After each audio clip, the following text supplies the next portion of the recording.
Du-Yun sat down, his head exploded with pain.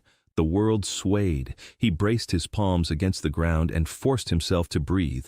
Inhale, exhale. Again, his hands felt like someone else's, thinner, younger, with calluses in the wrong places. He brought them up to his face and stared at his fingers. These weren't his hands. To his right stood a cart. It was lopsided. One wheel had sagged. The sides were gray with age. A sack lay in the cart. Just one, gray-black. Coal. Du-Yun knew it by the smell even before he looked. And next to the cart stood a donkey, not very tall, gray, with a dark stripe down its back. The donkey stared at Du-Yun without blinking. There was something about that gaze, not animalistic, not the dull indifference of a beast. The donkey looked as if Du-Yun already owed it something, as if he were late, as if they had been waiting for him. And now he had finally shown up, and the donkey had been standing there all this time, counting the minutes. Du-Yun opened his mouth, closed it, opened it again. The words wouldn't come, because the memories in his head weren't his own. They poured out like water through a breached dam. The village, his uncle's coughing at night, the smell of medicinal herbs in the corner of the room, the funeral 3 days ago, a handful of dirt on the coffin lid, neighbors who left before the wake was over, and his uncle's last words, hoarse, barely audible. A journey begins with a single step. Du-Yun pressed his palms to his temples. Someone else's memories and his own collided inside his skull like two trucks coming head-on. He was Park Do-Yun, a logistics specialist, Busan. 7 years at Hanil Logistics. He planned routes for trucks. He knew every intersection in Gyeongsang province by heart, and he was dead. He knew that too. A bridge, night, fatigue, the steering wheel that veered to the right, and darkness. And now he was sitting on the side of a road that didn't appear on any map in the world, in the body of a young man who shared his exact name. Park Do-Yun, an orphan, 29 years old, his only inheritance, a donkey, a cart, a sack of coal. Do-Yun looked at the donkey. The donkey twitched an ear, just one, the left one, as if to say, "So what? What now?" Do-Yun slowly stood up. His knees were shaking. He walked over to the cart. He ran his hand along the side. The wood was real, splintery, rough to the touch. He peered into the sack. Coal. Ordinary bituminous coal. 20 kilograms. At a glance, he straightened up and looked around. The road ran across a gentle hill. To the left, a field, empty, brown, autumnal. To the right, a forest, coniferous, dark. Ahead, the road curved around a bend, and on the shoulder stood a road sign, wooden, crooked. On it, in red paint, already faded, it read, "The Village of Soval." 4 Li. Do-Yun read it. He read it again, and at that moment a line flashed before his eyes, semi-transparent, glowing with a soft blue light. The caravan growth system has been activated. Distance traveled, 0 kilometers. Cargo, 1 sack of coal, 20 kilograms. The line lingered for 3 seconds and faded away. Do-Yun blinked. He pinched his forearm. It hurt. He looked at the donkey. The donkey looked back at him. Its second ear twitched. Do-Yun exhaled, long and slowly. His brain was already working. Not the brain that had panicked and screamed, but another one. The working one. The one that, for 7 years, had opened the route table every morning and found where the truck was traveling empty. 4, perhaps. That's about 1.5 kilometers. A village, that means people. People mean demand. Fall means winter is coming soon. Winter means cold. Cold meant everyone needed coal. 20 kilograms was nothing. It was enough to heat 1 room for 2 days, but it was a start. A start is always nothing. Du-Yun grabbed the reins. The rope was rough, worn through. He looked at the donkey. The donkey snorted. Not hostile, more like condescendingly. Du-Yun tugged. The donkey didn't move. Du-Yun tugged harder. The donkey stood still. Du-Yun stopped. He looked at the donkey intently. Then he said aloud, "First trip, a test run, let's go, partner." The donkey turned its head, it looked at the road ahead, and took its first step. The cart creaked and began to move. Do-yun walked alongside it, and immediately a line flashed through his mind. Distance traveled, 0.1 kilometers, load 21 kilograms. Do-yun stumbled. He stopped. He peered into the cart. There was more coal in the sack than a minute ago. He could see it. The sack was fuller, heavier. He lifted the edge. Sure enough, there was more coal, just a little. But there was more. Do-yun slowly lowered the edge of the sack. He looked at the road. He looked at the donkey. The donkey was walking at a steady pace, neither fast nor slow. Perfect. Do-yun continued on. After 500 meters, there were already 40 kilograms in the cart. The sack was bulging. Do-yun watched this and did the math in his head. Every 100 meters of new road doubles the load. No, not every 100. It's not linear. The increase happens with every segment traveled, a kilometer. By the first kilometer, it'll be 80. By the second. He stopped counting. If it doubles every kilometer, then by the time he reached the village, he'd have 160 kilograms, 8 20-kilogram bags, a 1.5 kilometer walk, out of nothing. Do-yun felt a chill run down his spine, not from the wind, from the realization. He didn't know what kind of system this was, didn't know where it came from, didn't know why it had chosen him, but he knew one thing. He'd been planning routes for 7 years, 7 years of calculating ton-kilometers, 7 years of knowing one simple truth by heart. A loaded truck traveling a new route costs 10 times more than the same truck on its usual loop. This system worked on the same principle. New roads, new cargo, a stop, unloading, just like in logistics. Those who stand still lose out. Those who move forward gain ground. Do-yun smiled. For the first time since waking up, he looked at the donkey. The donkey walked steadily. Its ears were pricked up. Its tail swayed rhythmically. Do-yun said, "Teho?" "All right, I understand the terms." He walked and counted. The road was empty, not a single person, not a single cart. The ruts were overgrown with grass, potholes as deep as an elbow. The road had been abandoned long ago. Maybe a year ago, maybe 5 years, but the road was there, and it led to people. That was enough. An hour later, he saw the village, 12 houses. He counted them from the hill, 12 houses with sagging roofs. Smoke was rising from 5 of them, none were rising from 7. That meant 7 families had no fuel. It was late fall, there were maybe 3 weeks left until winter. Do-you looked into the wagon, 10 sacks. Just under 200 kilograms. From one of the starting sacks, 20 kilos, a journey of 1.5 kilometers. He tightened the rope on the cart, straightened the sacks, and headed down toward the village. A boy was the first to spot him, about 8 years old, skinny, barefoot on the cold ground. The boy stood by the fence of the house at the edge of the village and watched as Do-yun came down the path with the cart. Then he turned around and ran into the village. 5 minutes later, about 7 people were standing at the edge of the village. Old people, women, 2 more children. No young men were in sight. An old man stepped forward, hunchbacked, with a walking stick. His face was weathered by the wind and sun. His eyes were piercing. He looked at the cart, at the sacks, at the donkey, then at Do-yun for a long time. Do-yun stopped in front of him. He bowed briefly. The old man asked who he was and where he was from. Do-yun introduced himself. He said he was the nephew of the late caravan driver from over the hill. The old man nodded slowly. He knew the uncle. He'd heard that he'd died. He asked what was in the cart. Do-yun said it was coal, 10 sacks. The old man looked at the sacks again. Something flashed in his eyes.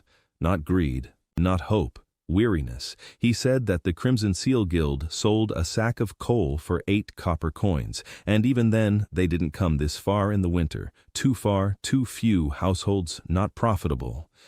Do-yun nodded. He didn't haggle. He asked something else. How many households were there in the village? The rick answered. 12. Do-yun asked how many elderly people lived alone. The old man blinked. He hadn't expected that question. He answered. 4. Du-yun asked how many children were under 10. The old man counted in his head. 7. Du-yun asked whose stove was in the worst condition. The old man was silent for a few seconds. Then he named a person. Grandfather Kim. He's blind. He lives alone on the outskirts of the village. His stove has been smoking for 3 years. The chimney is clogged. There's no one to clean it. Du-yun nodded. He sat down on a stump at the edge of the village. He picked up a splinter of wood from an old barrel lying on the ground. He took a piece of coal out of the sack, and he began to calculate. 12 households. For a lone old man in winter, it takes half a sack a month, a quarter of a sack per child. Let's do the math. 4 old men, 2 sacks a month, 7 children, just under 2 sacks a month. The rest of the families, another 20 sacks until spring. In total, the village needs 34 sacks to get through the winter. The old man listened. The people around him listened. No one interrupted. The young man with the donkey and the cart sat on a stump and calculated their winter. He counted their old people and their children. No one here had ever done anything like this before. Then Yun raised his head. He looked the village headman in the eye. He said, "I'll give you 10 sacks right now, 3 copper coins each. Not for money, but as a deal. In 2 months, I'll bring another 24. And during that time, the village will build him a shed on the outskirts, a sturdy one, with a roof. And they'll invite the village elders from the 3 neighboring villages for a talk." The village elder remained silent. 3 copper coins per sack instead of the guild's 8. It was impossibly cheap. So cheap it smacked of a scam. Or madness. The village elder asked why he needed a shed and why he needed the village elders. Du-yu answered calmly. He said he wasn't a merchant. He was building a road. He didn't need sacks. He needed every hearth in this valley to know his name within a year. The silence was so thick you could hear the donkey shifting from one foot to the other. The first to step forward was blind Grandfather Kim, small, thin, his eyes covered with a white film. He walked slowly, feeling the ground in front of him with his cane. Do-yun approached him himself. He took a sack and carried it to Grandfather Kim's house. Grandfather Kim's house stood off to the side. The fence had collapsed. The roof had sagged on one side. It was cold inside. Do-yun placed the sack by the stove. He opened the damper. He looked inside. The chimney was clogged, completely. Soot, clay, a bird's nest. He took off his shirt. He rolled up the sleeves of his undershirt. He started cleaning it out. He worked with his hands, scooping out the soot by the handful.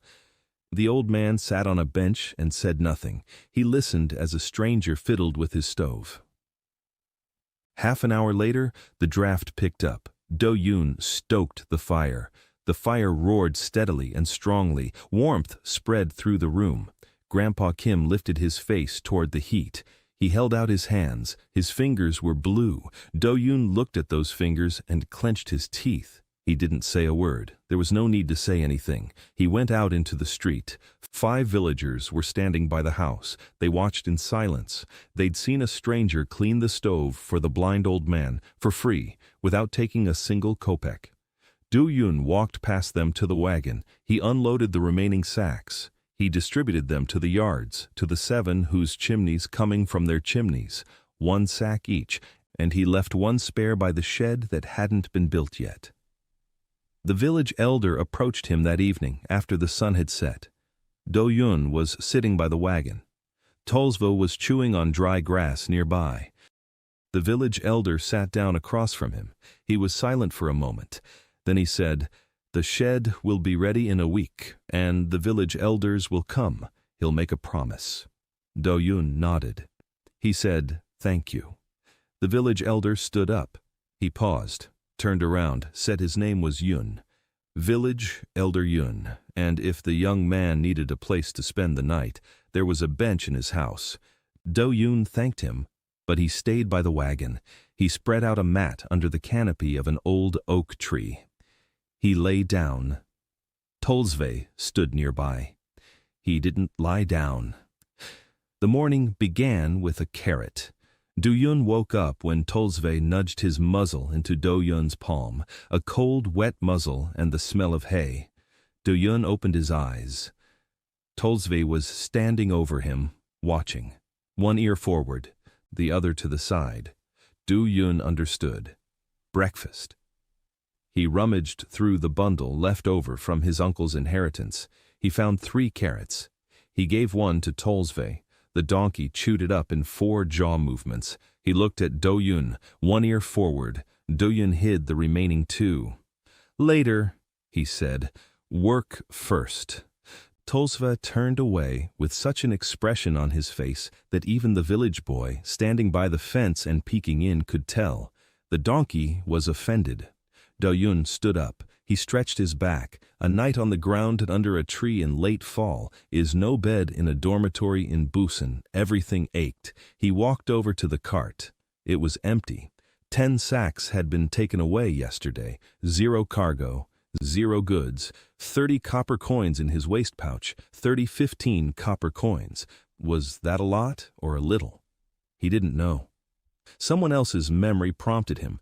A bowl of hot noodles at the market, 2 copper coins, a sack of grain, 20 copper coins, an iron knife, 15. 30 copper coins is 1.5 sacks of grain, or 15 bowls of noodles. Not much, but Do-yun had no intention of spending it. He planned to invest it. He found village head Yun by the well. The old man was drawing water. Do-yun bowed and asked, "Where is the nearest coal mine?" The village head straightened up. He looked at him. He said, "The Yeonam Adit, on the other side of the valley, 8 li to the southeast. There are miners there, about 20 families. They mine coal and sell it to the guild. The guild charges a copper coin per sack at the mine and sells it for 8 in the villages." Do-yun froze. A copper coin per sack at the source, 8 per sack to the consumer. A markup of 8 to 1. In his past life, such a margin was called by one word, robbery. But in a world without roads, it's not robbery. It's the cost of delivery. 8. Traveling on a broken road, bandits, wear and tear on the wagon, horses, feed, time, risk. It all adds up. The guild doesn't charge 8 to 1 out of greed. The guild charges that much because it can, because no one else travels this route. But Do-yun doesn't need a horse. He told Sve. Tolsve doesn't get tired on the new road, and the load doubles every kilometer. Do-yun asked the village head about the road to the mine. The village head shook his head. "There is a road, but no one has traveled on it for 3 years. The bridge over the Sori Creek has rotted away. The path beyond the bridge is overgrown, and beyond the ravine lurks Red Can's gang. About 12 men. They collect a toll from anyone, carrying more than 3 sacks. Do-yun listened and mapped it out in his head. 8, perhaps. About 3 kilometers. 3 kilometers of new road. If he starts with an empty cart, there'll be nothing to double. The system only doubles what's already in the cart at the start, so he needs to start with a load." He asked the village head if there was anything in the village that the miners needed. The village head thought for a moment. "Miners buy grain, rice, flour, vegetables when available, iron tools, ropes. A good pickaxe is hard to come by." Do-yun nodded. He was taking it all in. The miners need food and tools. The village needs coal, a classic 2-way exchange. You bring coal to the village, you take grain to the mine, not a single empty trip. He asked if there was any grain for sale in the village. The village head smiled bitterly. "What grain? We're barely scraping by ourselves until spring." Do-yun paused. Then he asked, "What about the neighboring villages?" The village head named the village of Kimfo. "About 3 li to the west. There are rice fields in the lowlands there. This year's harvest isn't bad, but Kimfo is far from the mine. It's not worth the trip. The road goes over the pass. There are other bandits, the Black Bull gang." Do-yun thought it over. Sovol, Kimfo, the Yeonam mine. A triangle, 3 points. If you connect them with roads, you get a route. Kimfo, grain. Transport it to the Yeonam mine. Coal from the mine. Transport it to Sovol and Kimfo. From Sovol? What about Sovol? He looked around. A woman was sitting by the fence, weaving a basket, quickly, skillfully, her fingers flitted. The basket grew before his eyes. Do-yun asked the village head who she was. The village head said, "Mrs. Bay, the widow. She weaves baskets, the best in the valley, but she has no one to sell them to. Who needs baskets around here?" Do-yun approached the woman. He bowed. He asked how many baskets she could weave in a month. The woman looked up at him in surprise. She said, 20. "If there's enough willow." Do-yun asked how much she sold each one for.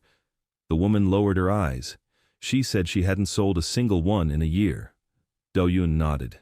He said, "I'll buy 10, 2 copper coins each." The woman froze. Do-yun explained, "We need baskets at the mine to carry coal. The baskets wear out in a month. There are 20 miners' families. Each one needs at least 2. If the baskets are good, the miners will keep buying them." The woman was silent. Then she nodded quickly, as if afraid he might change his mind. Do-yun returned to the cart. 20 copper coins for 10 baskets. 10 left. He loaded the baskets onto the cart. He looked at To-sui. He said, "We need to go to Kimpo. 3 Lai, the new road." To-sui turned both ears forward. It looked like agreement. They left Sovol before noon. The road to Kimpo went over a low pass. The trail was narrow and overgrown, but passable. After 500 meters, a thought flashed through his mind. The cargo, 10 baskets, the weight, 8 kilograms. Do-yun smiled. The baskets were light. Doubling a light load adds little weight. But there were a lot of them. After a kilometer, he had 20 baskets. After a kilometer and a half, 40. The cart was full of woven baskets. They were all identical, exact copies of the ones Widow Pei had woven. The system wasn't just increasing the mass, it was copying them. Do-yun stopped. He looked at the baskets. Each one was genuine, sturdy, neatly woven, handmade. 40 baskets, market value if sold for 2 copper coins each, 80 copper coins. From an initial investment of 20, over 1.5 kilometers. A 400% return on investment for an hour-and-a-half journey. Do-yun sat down on the side of the road. To-sui stood nearby, chewing on a bush. Do-yun looked at the baskets and thought, "This isn't just doubling the investment, it's a machine for generating seed capital, but with a limitation, only on a new route, only while you're walking." He stopped. He turned back. That's it. The road has become old. The load isn't growing. So every new route is a one-time investment. Like a startup that only works when it's expanding, the moment growth stops, everything collapses. Do-yun stood up. He kept walking. It was about a li and a half to Kimpo. The village of Kimpo lay in a valley. Rice fields surrounded it, still green even in late fall. It was warmer here than in Sovole. Water flowed from hot springs. Do-yun counted 22 households. Smoke was rising from all of them. The people here were wealthier, or, to be more precise, they weren't as poor here. The village headman of Kimpo was younger, a man in his 40s, sturdy, suspicious. He looked at the cart full of baskets and at the strange young man standing next to the donkey, and he didn't like what he saw. He asked who the man was and what he wanted. Do-yun introduced himself. He said he was from Sovol. He'd brought baskets, 40 of them, and was selling them for 2 copper coins each. The village head grunted. "We've got enough baskets of our own here." Do-yun nodded. "What about coal?" he asked. "Enough." The village head fell silent. "No, there isn't enough coal. The guild raised the price to 10 copper coins this year. Half the households have a month's supply." "No more," Do-yun said calmly. "He can bring coal for 4 copper coins. Half the guild's price, regularly, every 2 weeks, but he needs something in return.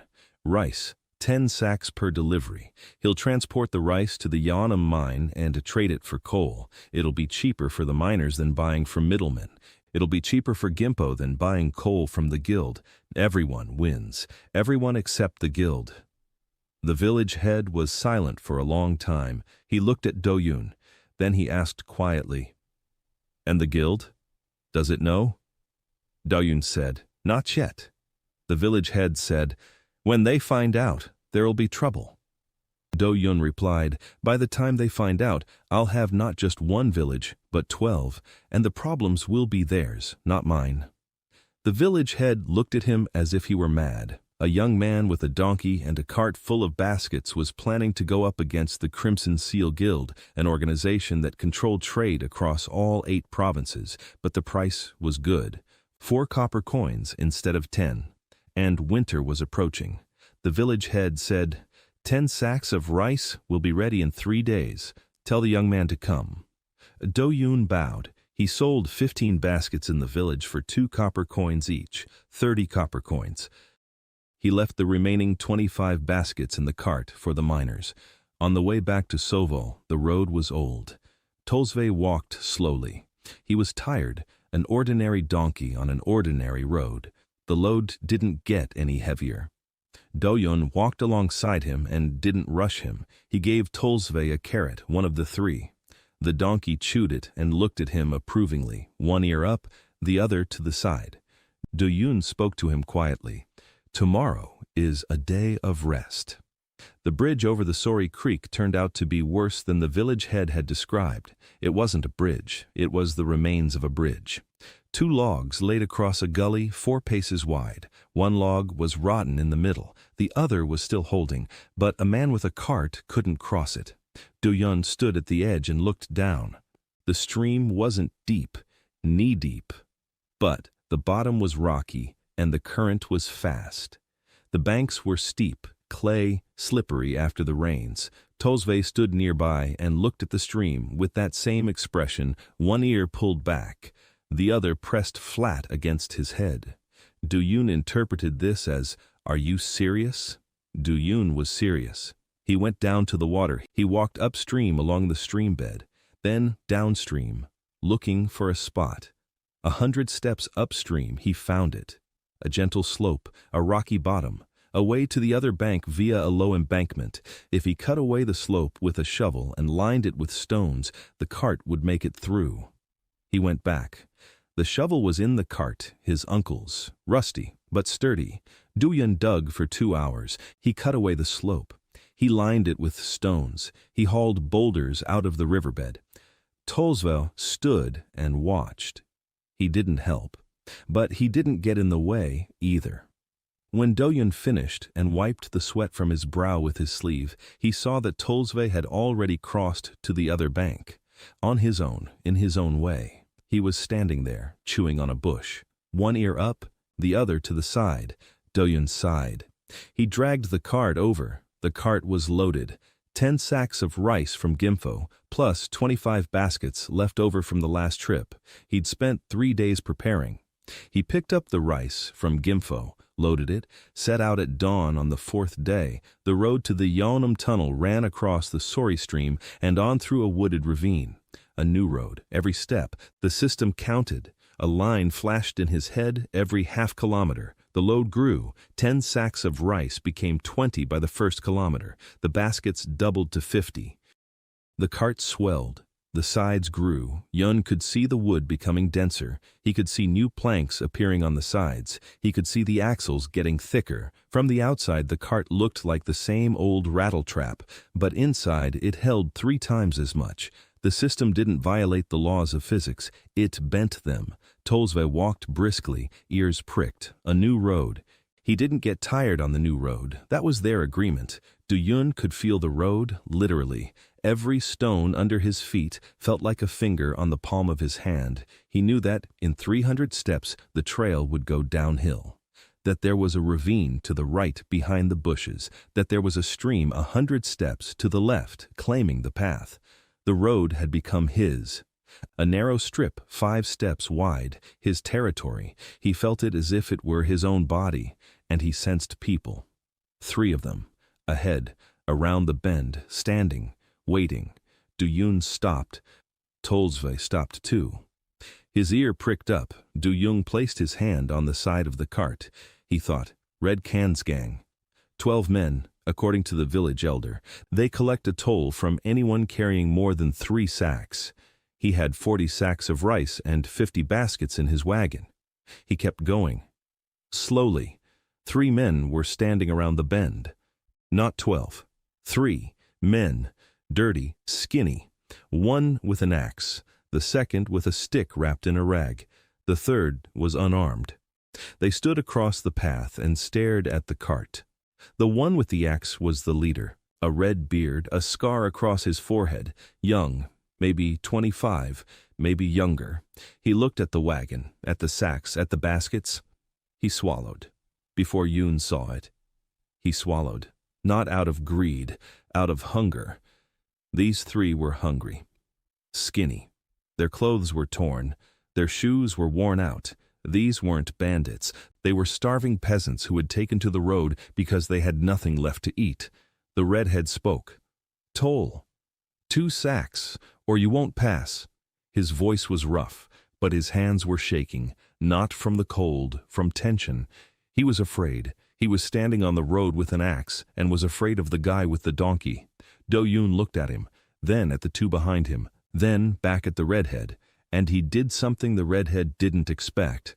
Do-yoon asked, "When was the last time you ate?"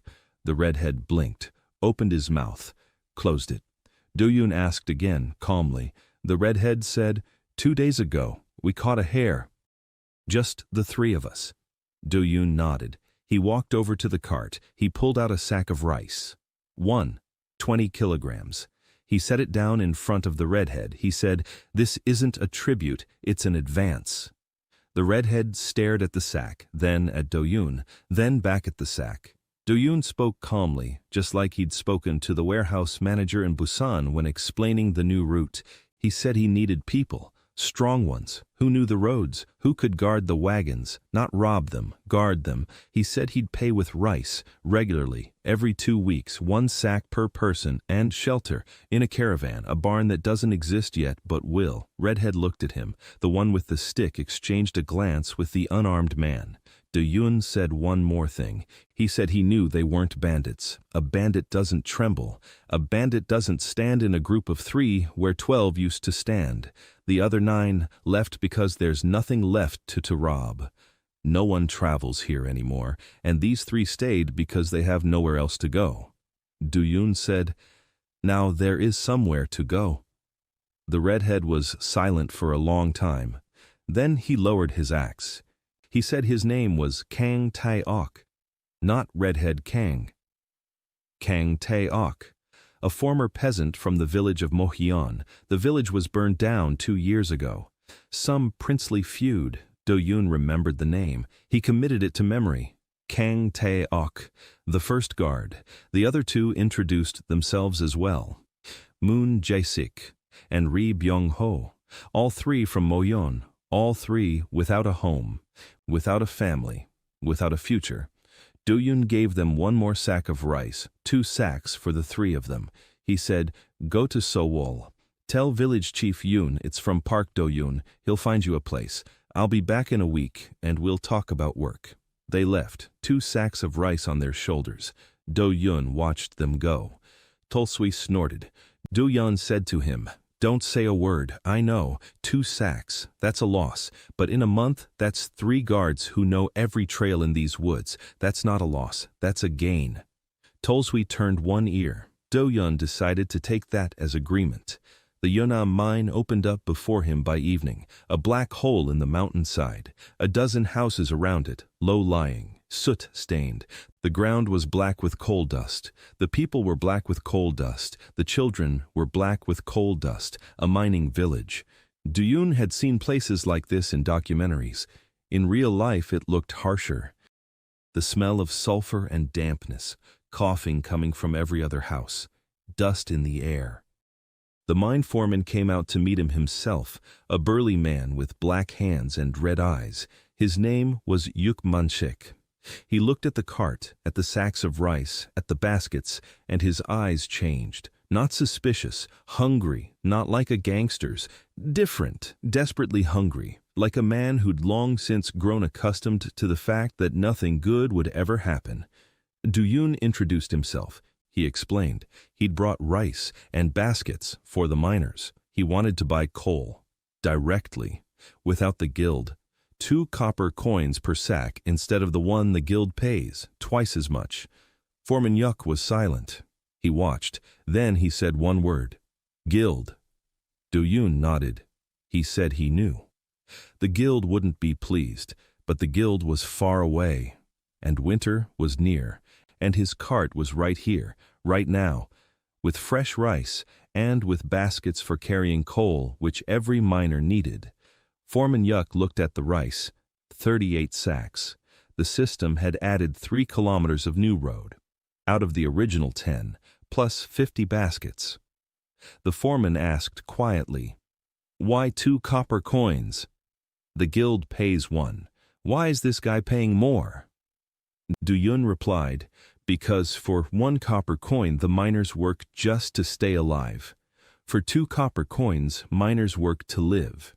He needs miners who are alive, healthy ones, who dig a lot and dig for a long time. A dead miner doesn't dig. A hungry miner digs slowly. A well-fed miner digs quickly. The economics are simple." Foreman Yuck looked at him as if he were a creature from another planet, which wasn't all that far from the truth. They shook hands, 30 sacks of rice and 50 baskets in exchange for 50 sacks of coal. Do-yoon left 8 sacks of rice with the miners as an advance. "For free," he said. "That's for the first week, until the children stop coughing from hunger. Then we'll settle up." Foreman Yuck turned away, quickly, but Do-yoon noticed. His red eyes grew wet. That night, Do-yoon stayed in the tunnel. He slept in the shed on the coal sacks. Tolsve slept nearby. Or maybe he didn't. You can never tell with that donkey. In the morning, he loaded 50 sacks of coal, a metric ton, onto a cart that looked like an old peasant's rickety wagon. The return route was the same old one. The load didn't get any heavier. Tolsve was tired by noon. Do-yoon let him rest by the stream at his new ford. The stones lay flat. They crossed easily. By evening, he reached Sovolia. He unloaded 20 sacks. Village headman. Yun stood there counting. 20 sacks, 3 kopecks each, 60 kopecks. Do-yoon took 30. He said the village head should distribute the remaining 30 to the households that couldn't afford to pay, on credit, interest-free. They'd pay it back in the spring, with labor. They'd help build a shed, or repair the road, or whatever was needed. The village head opened his mouth. He closed it. He nodded. Do-yoon asked, had the 3 men he'd sent from the road arrived? The village head frowned. They'd arrived. Hungry, terrified. He'd given them a shed and a bowl of porridge. But there was no trust. The villagers were looking at them askance. Do-yoon said they would work. He vouched for them. Personally, the village head shook his head, but he didn't argue.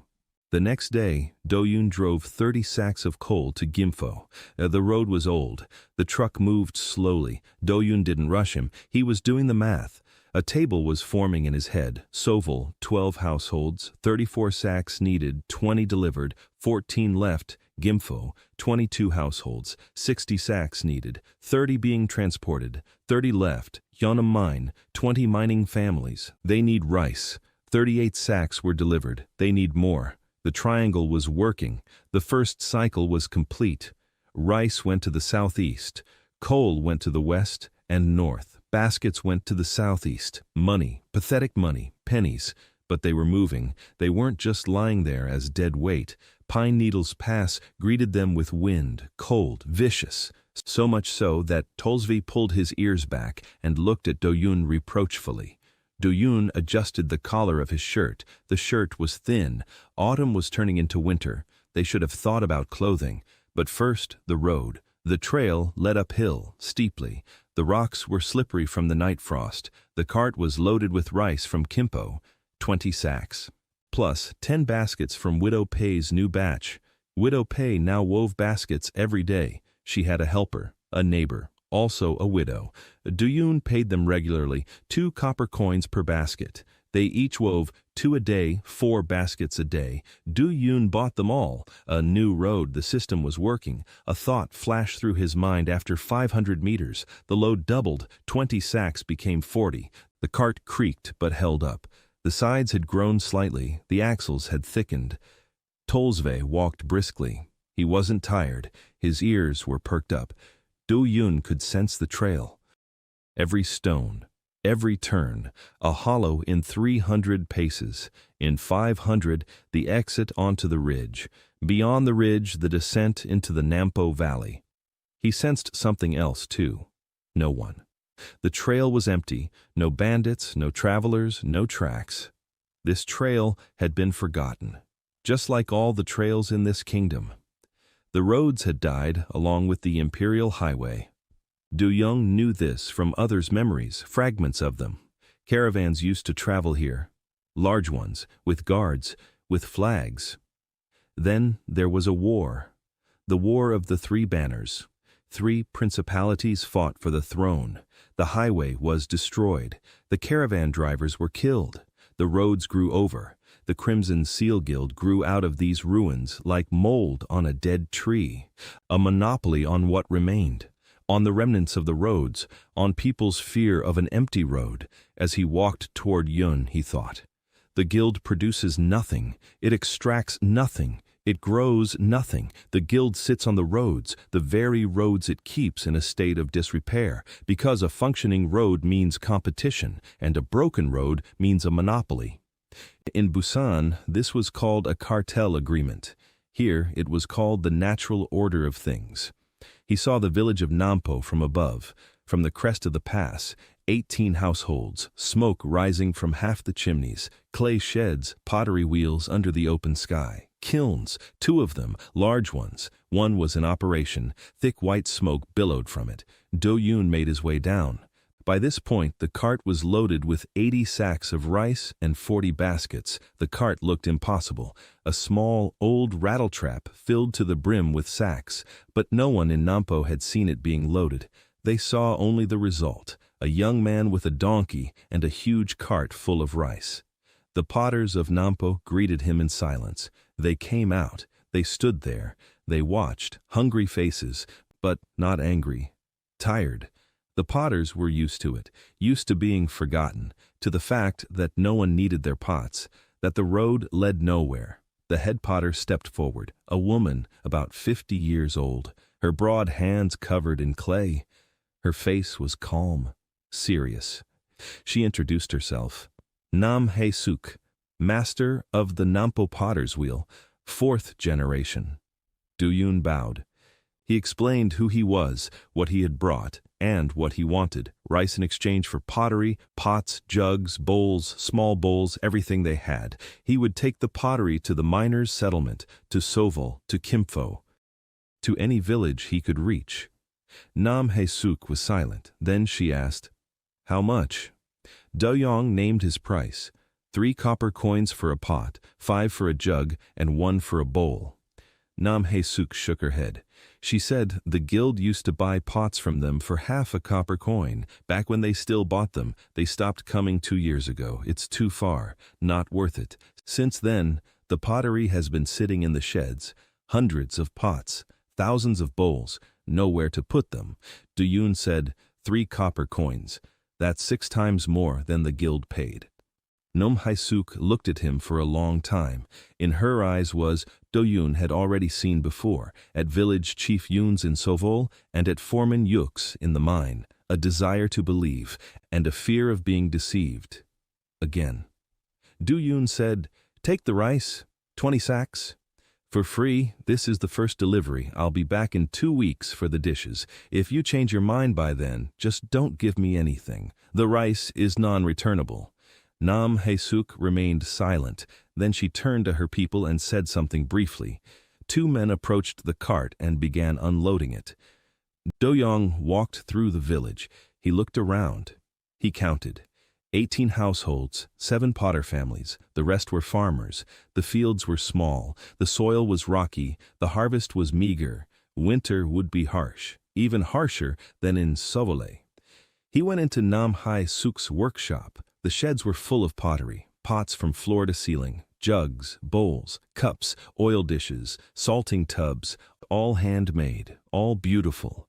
The glaze was warm in color, yellowish with dark streaks. He picked up a pot. It was heavy, with thick walls. One like this wouldn't crack in the cold. Du Yun did the math in his head. The miners need tableware. 20 families. Each needs at least 5 pieces. That's 100 items. Easy. 12 courtyards. Kimpo. 22 courtyards. Each one needs tableware. Everyone has old chipped tableware, but this is new and good quality, at an affordable price. Who would turn that down? He turned to Nam Hae Suk. He asked if she could fire some tableware for storing grain, large barrels, with lids, airtight, so the mice can't get to it. Nam Hae Suk looked at him. She asked why. Do Yoon explained. In every village where he delivers grain, half of it is lost. Mice, dampness, poor storage. If every household had a grain barrel, the losses would be cut in half. More grain would survive the winter. More people would live to see spring. Nam Hae Suk was silent. Then, for the first time, she smiled, barely noticeable, just the corner of her lips. She said she could do it, and she would. Du Yong stepped outside. He looked up at the sky. Clouds were rolling in from the north, gray and heavy. The first snow might fall in a week, maybe in 2. Time was short. He returned to the cart. He loaded the dishes, as many as would fit, 40 pots, 60 bowls, and 10 jugs. The way back took a different path, along the western slope of the pass. A new route. The system was working. The number of dishes doubled. By the time he reached the foot of the pass, he had twice as many, 80 pots, 120 bowls, 20 jugs, a full cart. Tolsve walked steadily, ears pricked up, not tired. A new route, their agreement. Yoon counted. 4 points, Sovol, Kimfo, the Yeonnam Tunnel, Nampo. 4 peaks, 6 possible routes. He had traveled 4 of them. 2 new ones, 4 old ones. He needed more new routes, but first he had to complete the cycle. He returned to Sovol by evening. The shed was ready, sturdy, with a thatched roof, with 3 walls, open to the south, dry inside, a compacted area nearby, a place for unloading. Do Yoon stood in front of the shed and looked at it. It wasn't just a shed, it was his first warehouse in this world. In Busan, his first warehouse had been a hangar on the outskirts of the industrial zone with yellow gates and rats in the corner. Here, there was a thatched roof and a clay floor. But the principle was the same, a storage point, a distribution point, a hub in the network. Do Yoon unloaded the tableware. Carefully, along the walls, pots at the bottom, bowls in stacks. The jugs were kept separate. He found a small board. He wrote on it with charcoal. Pots, 80, bowls, 120, jugs, 20. He hung the board on a post of the shed. Inventory. Village head Yoon stood nearby and watched. Silently. Then he spoke. The shed was built in 5 days. 2 men worked on it. He fed them from the sacks that Do Yoon had left for the poor households. They didn't take any money. They said that for the boy who cleaned Grandpa Kim's stove, they'd build 10 sheds if need be. Do Yoon looked at the village head. The village head was looking at the tableware, at the neat rows, at the little board with numbers on it. He asked quietly, "What's the tableware for?" Du Yong replied, "He's selling it tomorrow. A bowl for a copper coin, a pot for 3, a jug for 5. Half the price of the market in town." But not for the money, for something else. He asked the village head if he knew the village heads of the neighboring villages. Had he invited them? The village head nodded. "They'll come. In 3 days, 4 village heads, from the villages of Miri, Tanwol, Sonju, and Hwasun." Do Yoon nodded. 4 new villages, 4 new points on the map, 4 new roads. He sat down on the threshold of the shed. Tolsve stood nearby, chewing on the hay that the boy from the village had brought, the very same one, the barefoot one who had been the first to spot him on that first day. The boy's name was Cho San. He was 8 years old. He followed Tolsve around like a shadow and brought him carrots. Tolsve led him. That was unusual. Tolsve didn't let anyone but Do Yoon get close. But he tolerated the boy. He even offered his muzzle to be scratched. Do Yoon watched this and thought, a donkey that never tires on the new road, a donkey that chooses whom to let near him, a donkey named Tolsve. The village elders arrived at noon, 4 of them, old, wary, like wolves summoned to a campfire. They stood by the shed and looked at the shelves with the dishes, at the sacks of coal, at the little board with numbers on it, and at the young man in a dirty shirt sitting on a stump next to the donkey. Village elder Miri was the oldest, nearly 70, thin, like a stick, sharp eyes. He trusted no one and nothing. He had survived the war. He had survived the famine. He'd outlived 3 princes. You couldn't surprise him just like that. The village head of Tanwol was a woman, the village head woman, John Boksun, about 55 years old, broad-shouldered, loud. She arrived first and immediately asked where the guy was who was selling coal for 3 copper coins. The village head of Songju was taciturn, a thin man in his 40s. He came in, sat down, remained silent, listened. He didn't say a word for half a day, but he watched intently. The village head of Hwasan didn't come. A young woman came in his place, about 22 years old, short hair, men's clothes, a sharp gaze, unfriendly. She said the village head was sick and had sent her. Du-Yun looked at her closely. She didn't look like the village head's assistant. She looked like someone who was used to making her own decisions. He asked her name. She replied, Park Irain. Du-Yun froze. Park, his last name. He asked if she was related to him. She stared at him without blinking. I'm my uncle's grandniece, she said. That very uncle. The one who had died, and who had left everything to this stranger. So, in all fairness, half the cart and half the donkey belonged to her. Du-Yun looked at Tolsve. Tolsve looked at Arin. He pressed one ear against his head. He twitched the other. Du-Yun interpreted this as, doesn't like it, but tolerant. Du-Yun said, all right, let's talk about this. Later, business first.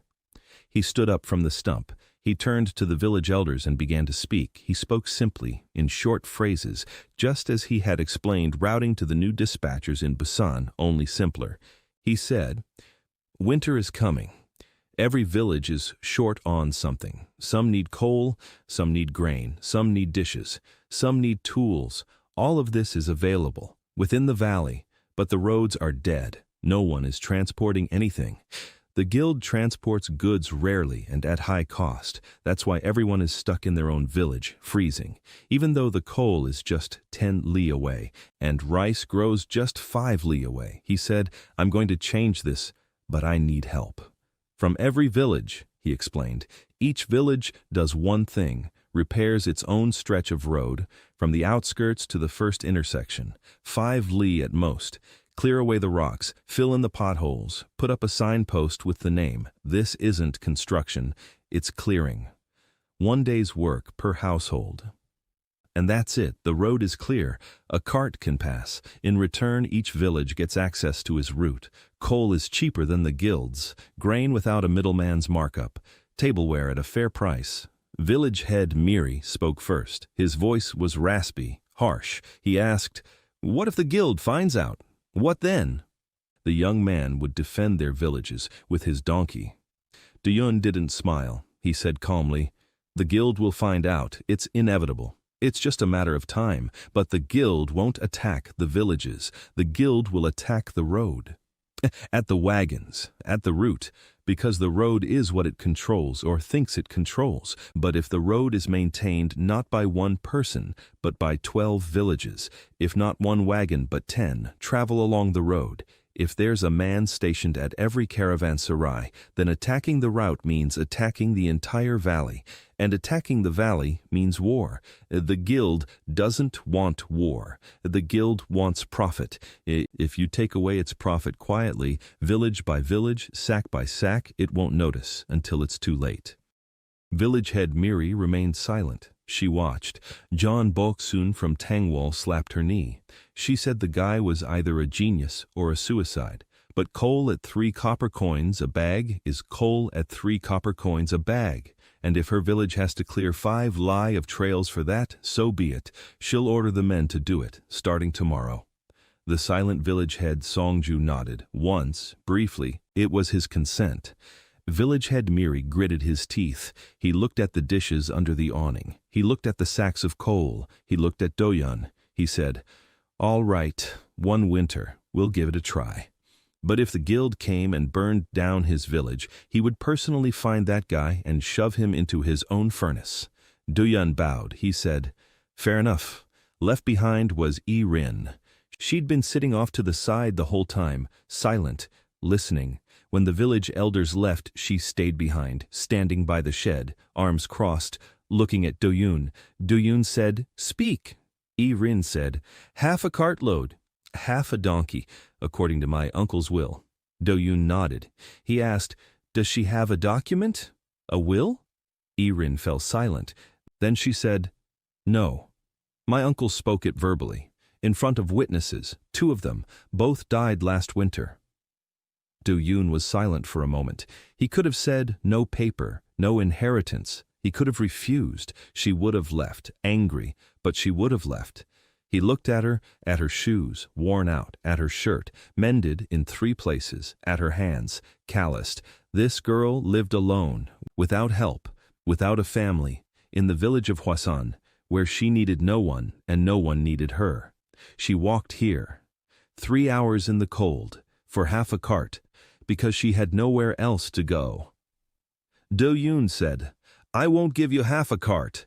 Rin clenched her teeth, her fist turned white. Duyun continued, "Because half a cart is worth 10 copper coins these days. That's the price of a piece of wood with 2 wheels. You walked 3 hours in the cold for 10 copper coins. That's not an inheritance, it's an insult." Rin blinked. She hadn't expected that. Duyun said, "I'll offer you something else. A job, a real one. You know the roads in this line, every trail, every ravine. You know the people. Who's honest? Who steals? Who lies? You walk alone on roads where even strong men are afraid to drive. I need someone to check the routes, to walk ahead of the wagons, to see what's on the road, who's on the road, where it's dangerous, where it's safe. I'll pay 5 copper coins a day, plus food, plus a place under the shed." Rin was silent. She was doing the math in her head. 5 copper coins a day. That's 150 a month. That's 15 sacks of grain, or 75 bowls of noodles. That's more than she'd earned in half a year in Wagon. She looked at Duyun, then at Tolsve. The donkey turned one ear toward her. Rin said, 3 days, a trial period. If she doesn't like it, she'll leave. And she'll take her 10 copper coins for half a cartload. Duyun agreed. Rin went into the shed. She spread out a mat in the corner. She lay down. She turned her back to the wall. Duyun looked at Tolsve. Tolsve twitched both ears. Duyun didn't know what that meant, but he decided it was a sign of approval. The next 3 days were hard. The first snow fell on the second day. Not heavy, wet, heavy. The roads were muddy. Duyun worked from dawn till dusk. He hauled coal to Tanwal along a new trail through the northern forest. The quota had doubled. 20 sacks had become 40. In Tanwal, the old woman, John Boksun, greeted him with hot porridge and a tirade. "Why so little? Why did it take so long?" "We're freezing here." Duyun ate the porridge and listened. He nodded. He promised. More in a week.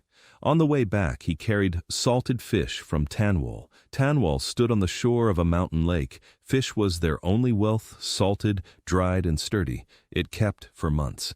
Duyun loaded 20 bundles. He took them to the mine, the new road through the Whitestones Gorge. Tolsve drove briskly. The bundles of fish had doubled. The miners in the Yeonam Tunnel received the fish and wept, salted fish in winter.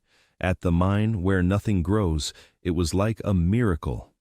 Foreman Yuk remained silent and wiped his eyes with his blackened hand, leaving streaks on his cheeks. Duyun loaded the coal. He took it to Songju, a new route, through the pine forest. The system was working. Coal production was rising. Duyun didn't stop.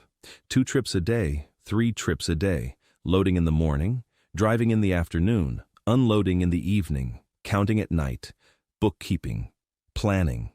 He kept records on small wooden slats, with coal, in crooked letters, from where, to where, how much, at what price.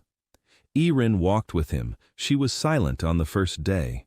She walked ahead of the cart. She looked around. On the second day, she said the trail through the pine forest was dangerous. 2 spots where you could get trapped. She pointed them out.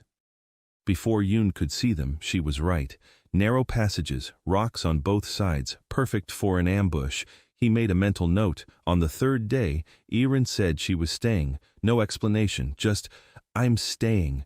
And she went to check out the next route. Do-yoon didn't ask why. He knew why. 5 copper coins a day, hot porridge in the morning and evening, and work that made sense. For a man who'd been unwanted his whole life, that was enough. A week after the village elders' meeting, what Do-yoon had been waiting for and fearing happened. On the road between Sowol and Gimpo, a man was waiting for him. Just one. On horseback. Well-dressed, clean. The horse was well-fed, well-groomed. The man bowed politely. He introduced himself. Hong Sang-ho. A representative of the Crimson Seal Merchants Guild, 4th rank. He would like to speak with the esteemed merchant Park Do-yoon if the latter isn't too busy. Do-yoon stopped. Tolsve stopped too, but he pinned both his ears back. Both of them. Do-yoon had never seen Tolsve pin both his ears back before. Erin stood slightly behind them. Her hand was on her belt. There was a knife there. Do-yoon didn't know she had a knife. Now he knew. Hong Sang-ho was smiling, politely, professionally. He said that the guild had taken notice of the activity in this valley. Trade is growing, prices are falling, people are happy. This is all very good. The guild welcomes the entrepreneurial spirit. The guild respects young merchants, and the guild would like to propose a partnership. Do-yoon listened. Hong Sang-ho continued. The guild was ready to accept Park Do-yoon into its ranks as a junior 3rd-tier merchant with the right to trade in a single valley under the guild's protection in exchange for a modest tithe on turnover, 10%. For protection, for the name, for the right to use the guild's trade routes. Do-yoon remained silent. He was doing the math in his head. 10% of turnover, given his current volume, that's not much, but as his business grows, it becomes a stranglehold. The more he transports, the more he pays, and the percentage will rise. They always do. He knew this from Busan, platforms, aggregators, middlemen. They all start with a small percentage, and 2 years later, you're working only for them. Do-yoon replied politely. "Thank you for the offer. I'll think it over. I need some time." Hong Sang-ho smiled even wider. "Of course," he said. "Time. The guild is patient, but winter is long, and the roads can be dangerous for lone wagons." It wasn't a warning. It was a threat, a polite one, smooth, with a smile. Just like in Busan when a platform representative says, "Of course, we can't force you to sign the contract, but without our platform, you won't get any orders." Same mechanism, different century. Do-yoon bowed. Hong Sang-ho turned his horse around and rode off, gracefully, without looking back.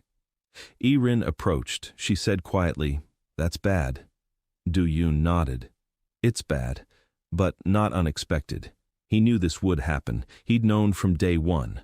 A lone cart can trade quietly for a month or 2, but when prices in 3 villages drop by half, people take notice.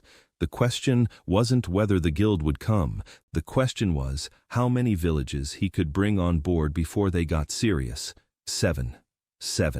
He had brought 8 on board. Sowol, Gimpo, Yeonam Mine, Nampo, Miri, Tangwol, Songju, Hwasun, 8 locations, 9 roads, about 300 people who, this winter, will eat and heat their stoves thanks to his routes. That's not enough.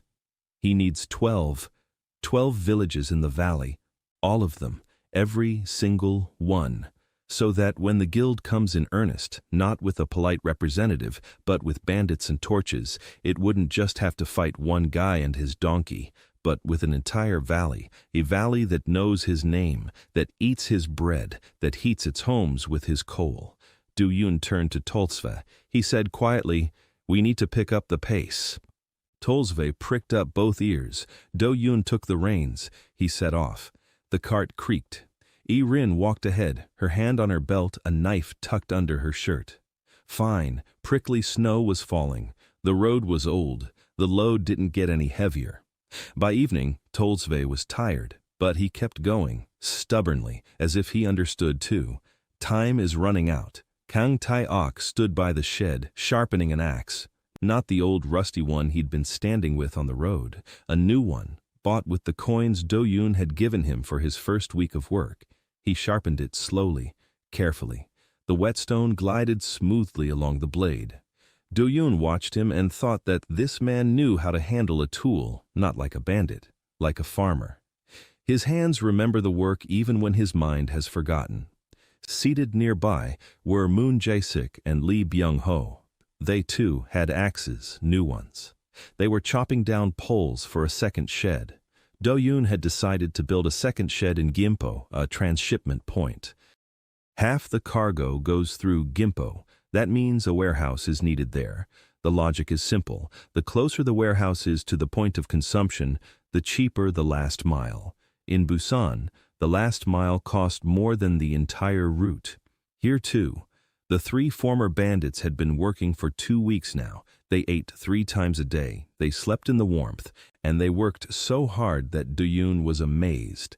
Kang Tai-ok turned out to be a carpenter, a good. He'd built the walls of the shed in Gimpo in 2 days. Moon Jae-sik knew how to handle horses and donkeys.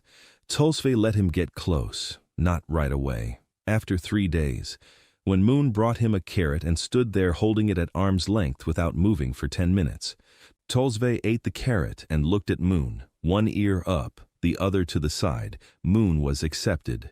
Lee Byung-ho couldn't do anything special, but he was strong. He carried sacks as if they were empty. He loaded the wagon in 10 minutes, unloaded it in 5. Do-yoon put him on the loading crew, and for the first time in 2 weeks, he didn't have to carry the sacks himself. His back was grateful. But 3 people meant 3 mouths to feed. 3 mouths meant 3 sacks of grain a month, plus housing, plus clothes. Winter had already arrived. The snow was ankle-deep, frost at night. People were freezing without warm clothes. Do-yoon counted every copper coin. Revenues were growing. 8 villages, 6 routes, turnover for the past week, 420 kopecks. Expenses, buying coal at the mine, buying rice in Gimpo, workers' wages, carrots for Tolsvay, net total, 110 kopecks, 110 copper coins a week. That's not bad for a single cart and a single donkey, but it's not enough for what he had in mind. He needed 12 villages, all 12. He had to secure the remaining 4 by midwinter. Otherwise, the guild would arrive before he was strong enough. 4 villages remained: Cheonsan, Ervon, Pomok, and Talgu. Cheonsan and Ervon stood on the northern edge of the valley. An old road ran through there, a dead road, blocked with rocks. Beyond that road lay the guild's holdings, warehouses, transshipment bases, and guards. It was dangerous to venture there. Pomok stood in a ravine to the south, a small village, 10 households, lumberjacks, timber. The one thing everyone lacked: for carts, for sheds, for houses, for firewood. Talgu stood to the east, near the hot springs, healing waters. The sick used to come there from neighboring valleys. Back when the roads were still in use, now no one came. The springs gushed into the void. Do-yoon decided to start with Pomok. Lumber was needed right now. There was nothing to build a shed in Gimpo with. The poles were gone. The planks were gone. Everything in the area had already been put to use, and a caravanserai still lay ahead, a real one, with a roof, with walls, with stables for donkeys and horses, with a kitchen, with rooms for the carters. Do-yoon could picture it in his mind as clearly as he could picture the warehouse terminals in Busan, only instead of concrete, wood; instead of electricity, fire; instead of surveillance cameras, Rin with a knife. The road to Pomok ran through the southern gorge, narrow, rock walls on either side, a trail at the bottom, a frozen stream, slippery ice. Tolsvay walked cautiously. His ears twitched. He listened. Do-yoon could feel the road, knew. Every stone was his, every crack, no one ahead. Clear. In the cart lay sacks of coal and bundles of salted fish, the initial cargo for trade. The system worked. The coal doubled, the fish doubled. By the time they reached the gorge's exit, the cart held 4 times as much as at the start.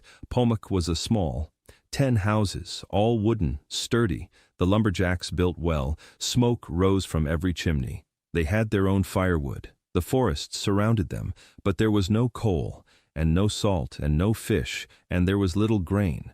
The land around the gorge was rocky, the fields were tiny. The foreman of the lumberjacks came out to meet him personally. A young man, 30 years old, broad-shouldered, with arms like 2 logs. His name was Pyong Dae-hoon. He looked at the cart, at the coal, at the fish, and at Do-yoon. He asked briefly, "What do you want?" Do-yoon replied just as briefly, "Wood, lumber, boards, poles, as much as you can give, in exchange for coal and fish, regularly, every 2 weeks. Pyong Dae-hoon scratched the back of his head. He said, "There's plenty of wood, nowhere to store it. They cut down trees every day. But there's nothing to haul it with and nowhere to take it. The guild used to buy it, 3 copper coins per log. They stopped. Too far, not profitable." Same old story. Do-yoon had heard it in every village. Too far, not profitable.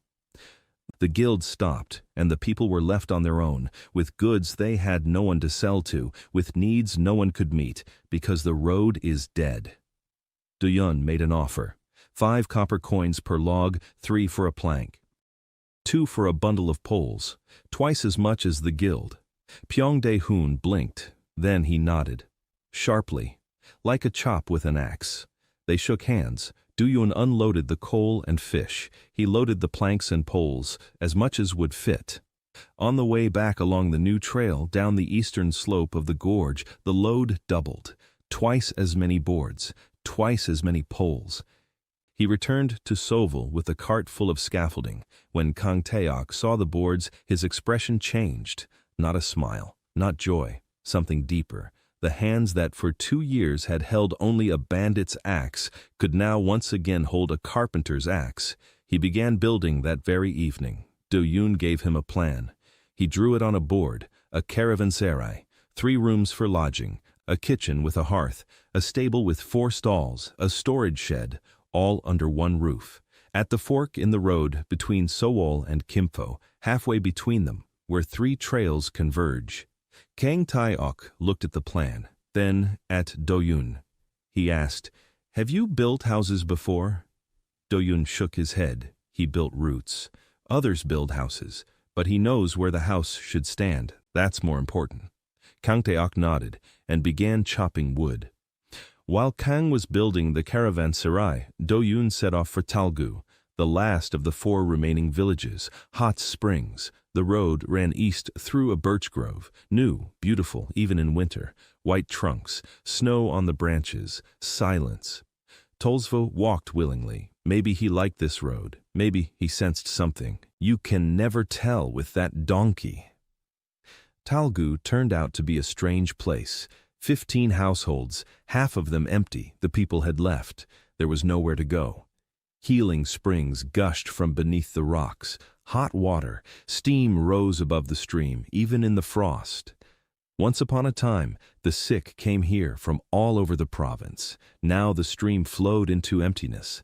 The village elder was an old woman, very old, about 70, maybe older. Her name was Han Gyum-sun. She came out to meet him, leaning on a cane. She looked at the cart, at the sacks, at Tolsvi, and she said something strange.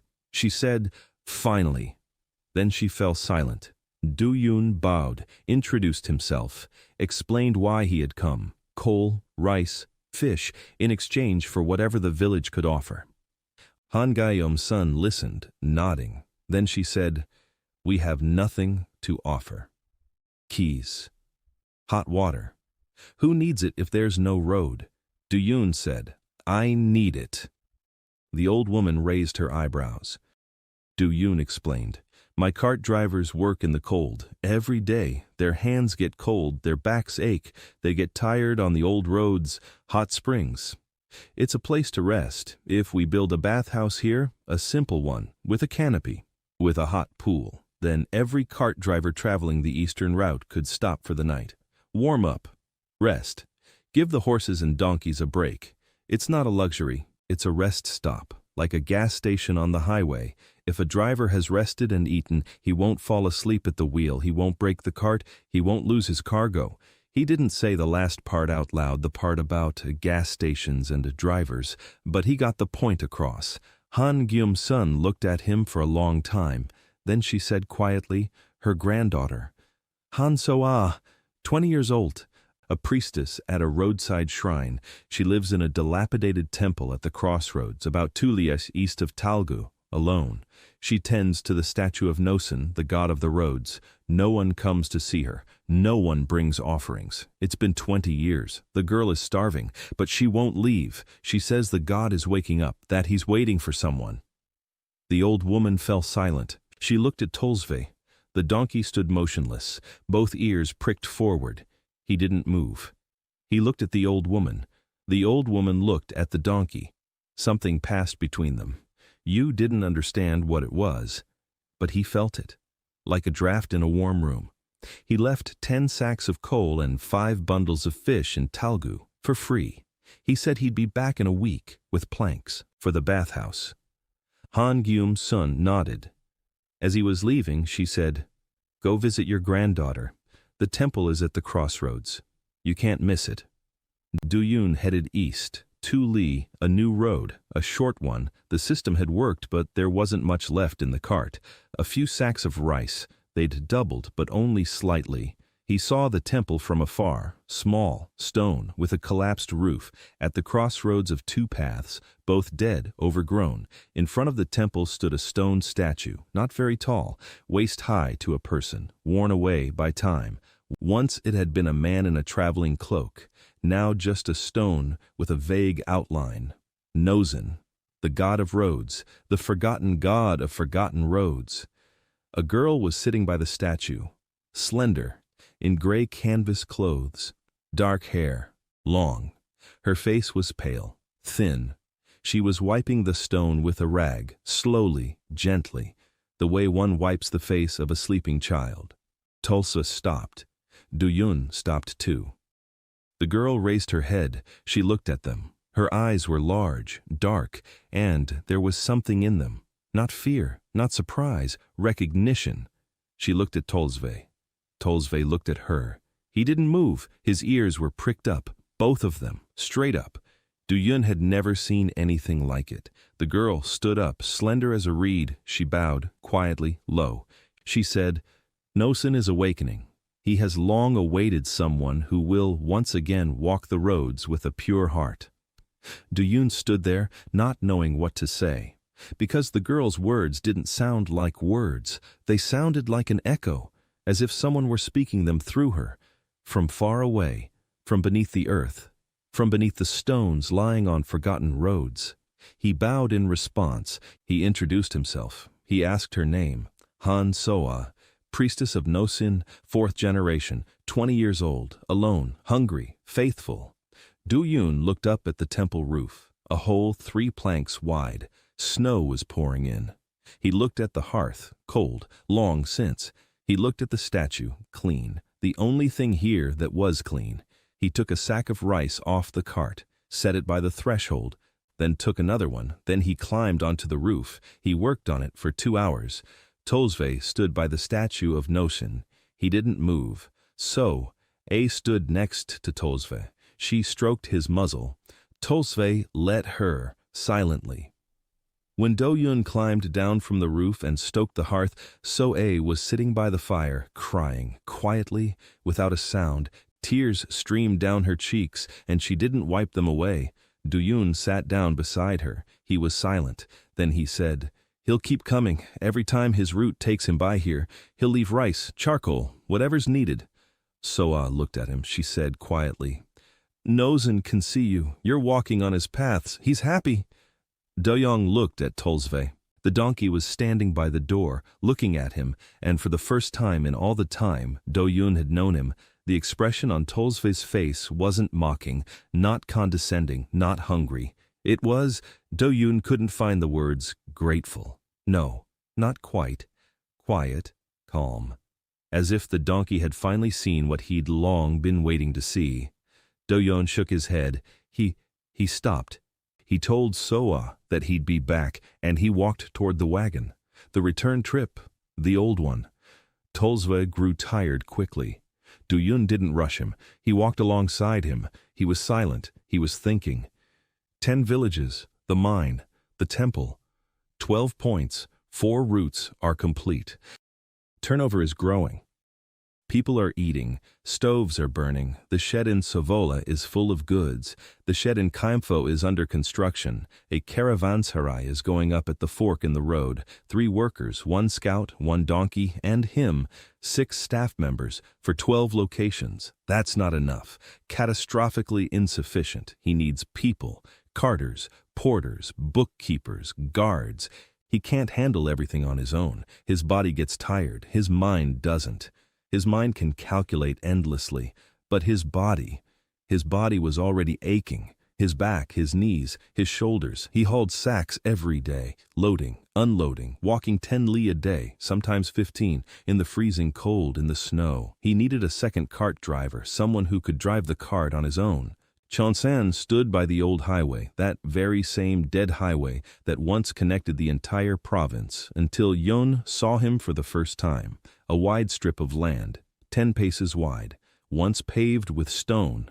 Now the stones had sunk into the mud. Bushes had sprouted through the slabs. Trees leaned over the road like sentinels of an abandoned castle. But the road was visible. Beneath the mud and bushes, one could sense the backbone, the stone foundation. Sturdy and imperial, built to last for centuries. Duyun stopped. He placed his palm on a cold stone slab protruding from the ground, and he felt it, a tremor, faint, like a distant heartbeat, deep beneath the stone, beneath the earth. Something was sleeping, something immense and ancient. Duyun pulled his hand away. He looked at Tolsve. The donkey was standing on the road, all 4 legs on the old stone. Ears pricked up, eyes closed. It stood like that for 10 seconds. 20. Then it opened its eyes, looked at Duyun, and walked on, down the road. Duyun remembered this. He tucked it away in a distant corner of his memory, next to the look on Soe's face when she spoke of Nosen, next to the strange word Grandma Han had used, Jim Sun, finally, next to the way the system had named itself, the Caravan Growth System. Caravan, not trade, not commercial.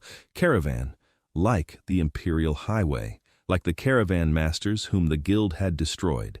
He didn't yet know what all this meant, but the box was filling up. Cheon-san was in trouble. Duyun saw it at first glance. 14 courtyards, smoke rising from 3. The people on the street were gaunt, children with swollen bellies. This was famine, not just a shortage. Famine, real famine. The headman of Cheon-san was dead. He'd died a week ago. Old age and starvation, a double blow. His widow was running the village, a woman in her 50s, thin, harsh, sunken eyes. Her name was Oh Jung-hwa. She stood before Duyun and didn't ask. She didn't beg. She just stood there and waited, like a wall facing a battering ram. It would either hold or it wouldn't. Duyong unloaded everything. 50 sacks of rice. The system had added 5 new roads out of the original 10. 20 bundles of salted fish, 10 sacks of coal. That was it. A whole cartload, down to the very last sack. He didn't haggle, didn't barter, didn't set any conditions. He just unloaded it. He said, "Eat. We'll talk later." Oh, Zhonghua stood there and looked at the sacks. Then she turned toward the village and shouted. One word, short, sharp. People came out of their houses, silently. They approached the sacks, took some, left, no pushing, no shoving. Everyone took only as much as they needed, no more. Hunger teaches you to count better than any logistics expert. Duyun stood and watched. He counted 50 20-kilogram sacks of rice, 1 metric ton, 14 households, about 60 people, 16 kilograms per person. That's a month's supply, maybe a month and a half if they ration it. It'll last until the next shipment. But the next shipment, where would it come from? He'd given it all away, his entire initial shipment, all the profit from doubling the stock. He hadn't kept a thing. 30 kopecks in his pocket, a week's supply at the shed in Savole, 3 days' supply in Kimfo. He'd handed it out faster than he'd built it up. That was a problem, a big one. In Busan, they called it a cash flow gap, when expenses outpace income, when liabilities grow faster than revenue. He'd seen companies die from this. Quickly, quietly, they'd simply stop paying their suppliers, then they'd stop paying their drivers, then they'd shut down. He couldn't let that happen to him. Because his suppliers are miners, his drivers were farmers, and if he stopped paying, people would freeze to death, literally. Do-yoon sat by an extinguished campfire in Jongsan and counted for a long time. Tulsi stood nearby. Erin sat across from him. She was sharpening a knife, silently. She didn't ask what he was counting. She already knew what he was always counting.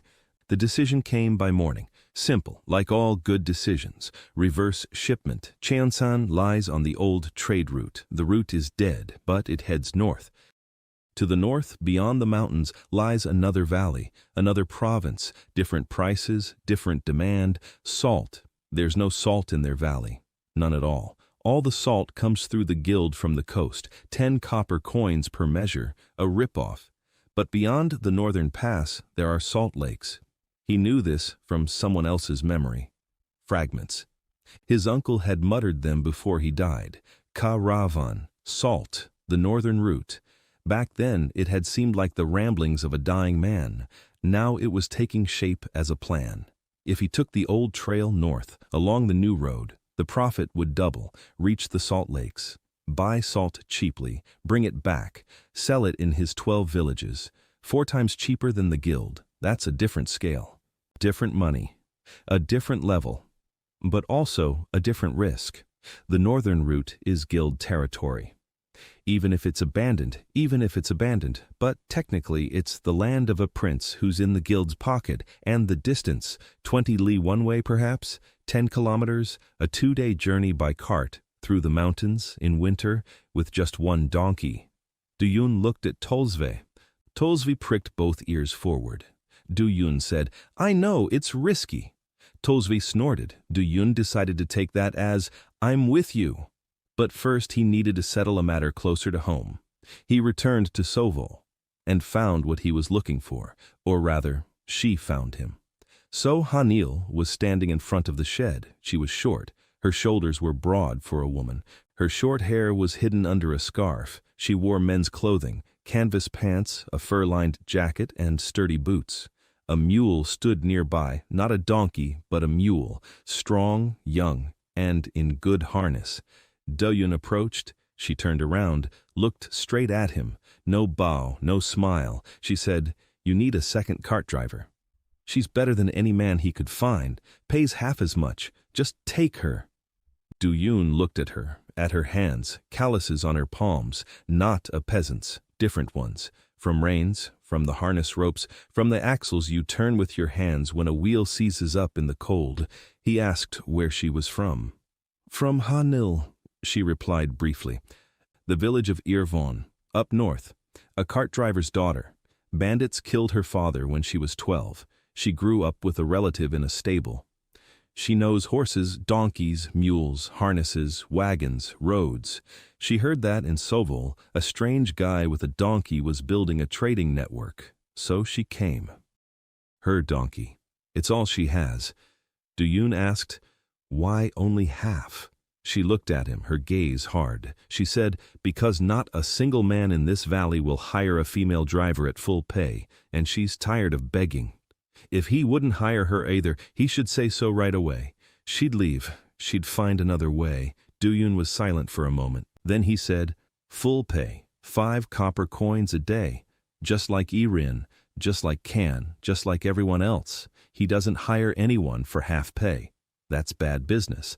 A person who's underpaid works at half strength, or quits. Both are a loss." So Hanel blinked. She opened her mouth, then closed it. He saw something flicker across her face, quickly, subtly, and it was gone. She nodded, briefly. She asked when to start. Do-yoon said, "Right now." He gave her the route, Sovol Gimpo, A familiar road, safe, his territory, he knows every rock. He loaded her cart with coal. He explained where to go and who to deliver it to. At what price? How much rice to bring back? When to return? She listened, nodded, didn't ask for clarification, memorized it the first time. Do-yoon appreciated that.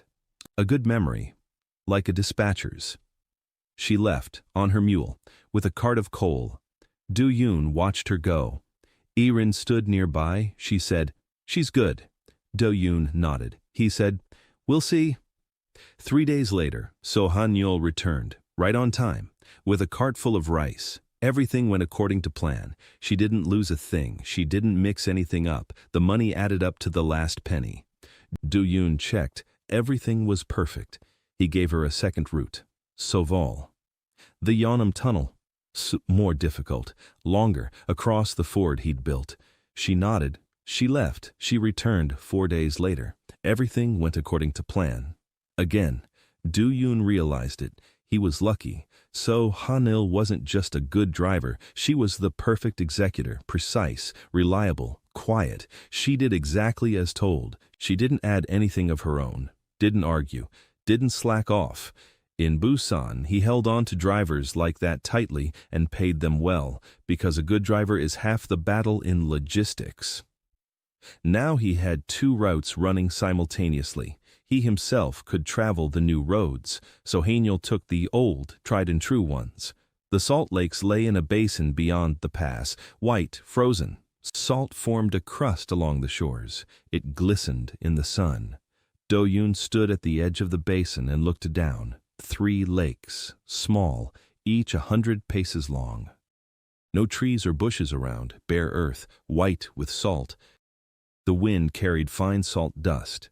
It stung his eyes. By the far lake stood a settlement. 5 houses, stone. Low-lying, smoke rising from 2 chimneys, salt workers. Do-yoon made his way down. Tolsve walked cautiously. The salt crunched under his hooves. The donkey grimaced. He didn't like the smell, or the taste, or both. 3 salt workers came out to meet him, an old man and 2 young men, all dressed in gray clothes, white from the salt. Their faces were weather-beaten, their hands were chapped. The old man looked at the cart, at the 2 metric tons of goods, at Tolsve, at Do-yoon, and a certain expression flashed across his face, one that Do-yoon already knew by heart, the weary surprise of a man accustomed to no one ever coming. The old man's name was Kwon Il-sik.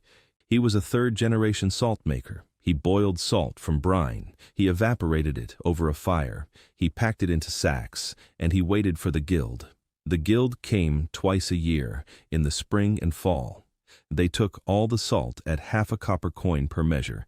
They sold it in the provinces for 10, a 20-to-1 markup. Do-yoon said nothing when he heard the figure, but inside, something tightened. 20-to-1. Half a copper coin to a man who stands knee-deep in brine, winter and summer. 10 copper coins to an old woman who salts cabbage for the winter. Between them, the guild and a dead-end road. Do-yoon made an offer. 3 copper coins per measure, 6 times more than the guild. Kwon Il-sik was silent for a long time. Then he asked, "What about the guild?" Do-yoon said, "The guild comes twice a year. He'll come every month and pay 6 times as much." Kwon Il-sik asked, "How will he pay?"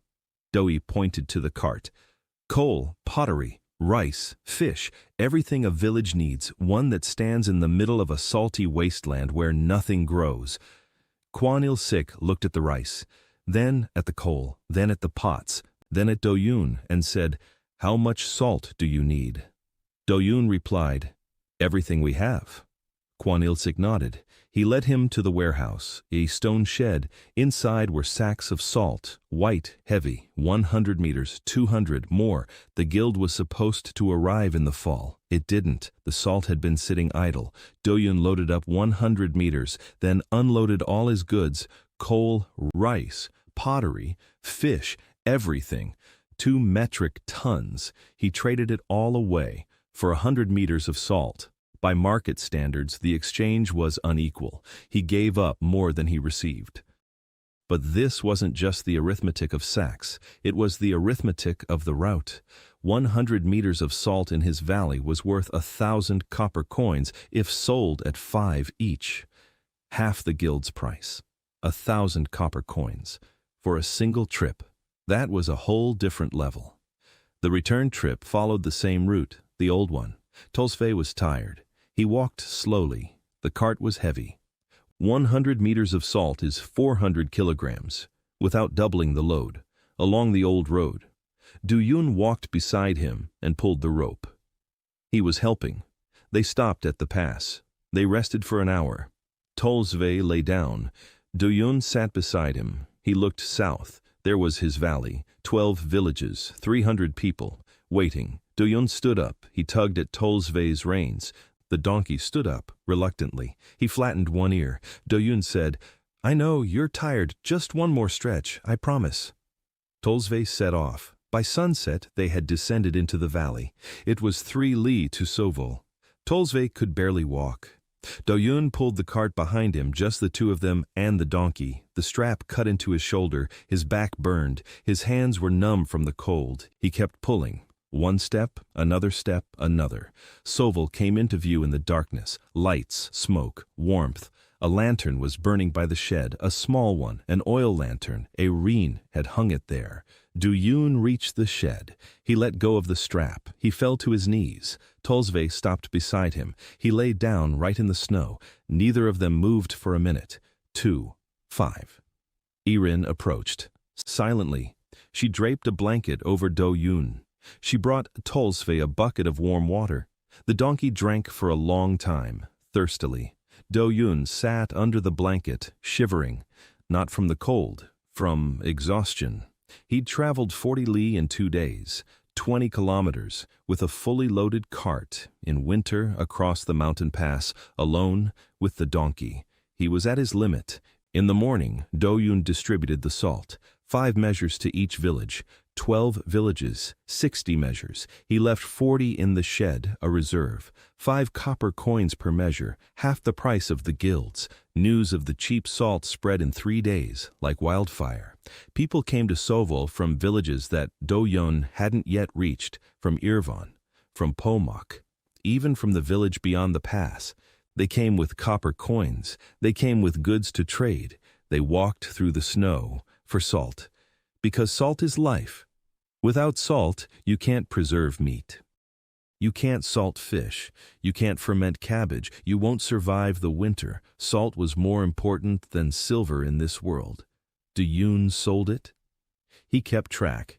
He wrote down on little slates how much he sold to whom, how much was left. When the next trip was needed, 1,000 copper coins for the first week, minus expenses, 400 net per week. 4 times more than he used to make in a month. The salt route changed everything. Kang Teok finished the caravanserai in 10 days. 3 rooms, a kitchen, a stable, a storage shed. Rough, simple, gaps between the boards, a roof of reeds and birch bark. But it stands, and it's warm inside. Du-Yun stood in the doorway and watched. His first caravanserai. His caravanserai. In Busan, his first warehouse had been a rented hangar. Here he'd built his own, from scratch, from planks provided by the Pomok loggers with the hands of a former bandit from Mokyun, on land that, a month ago, had been an empty intersection. He hung a small sign above the door. He wrote with charcoal. First Yard. That was the name of the caravanserai. First Yard. Because there would be a second, a third, and a 10th. That same evening, Hey Neil brought 20 sacks of rice from Kimpho. Right on schedule.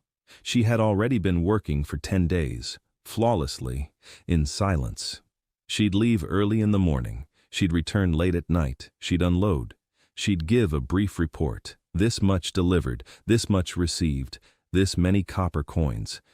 She'd go to sleep in the stable next to her mule, and then again in the morning. Du-Yun noticed one thing. So Han Yul never traveled after dark. If she couldn't complete the route before sunset, she'd stop. She'd spend the night. Even if she was only 1.5 miles away from Sovol, she'd wait for dawn. He didn't ask, not yet. The 12th village had joined on its own, Irvan's, so Ha-Niol's home village. The village head of Irvan had come to Sovol for salt. He saw the shed, he saw the caravanserai, he saw the carts, he saw the wooden signs with numbers, he saw Ri Byung-ho hauling sacks, he saw Irin counting baskets, he saw the boy Cho-seng running back and forth between the shed and the caravanserai with notes. He stood there for a moment. He looked around. He approached Do-yun. He asked what needed to be done to get Irvan connected to the network.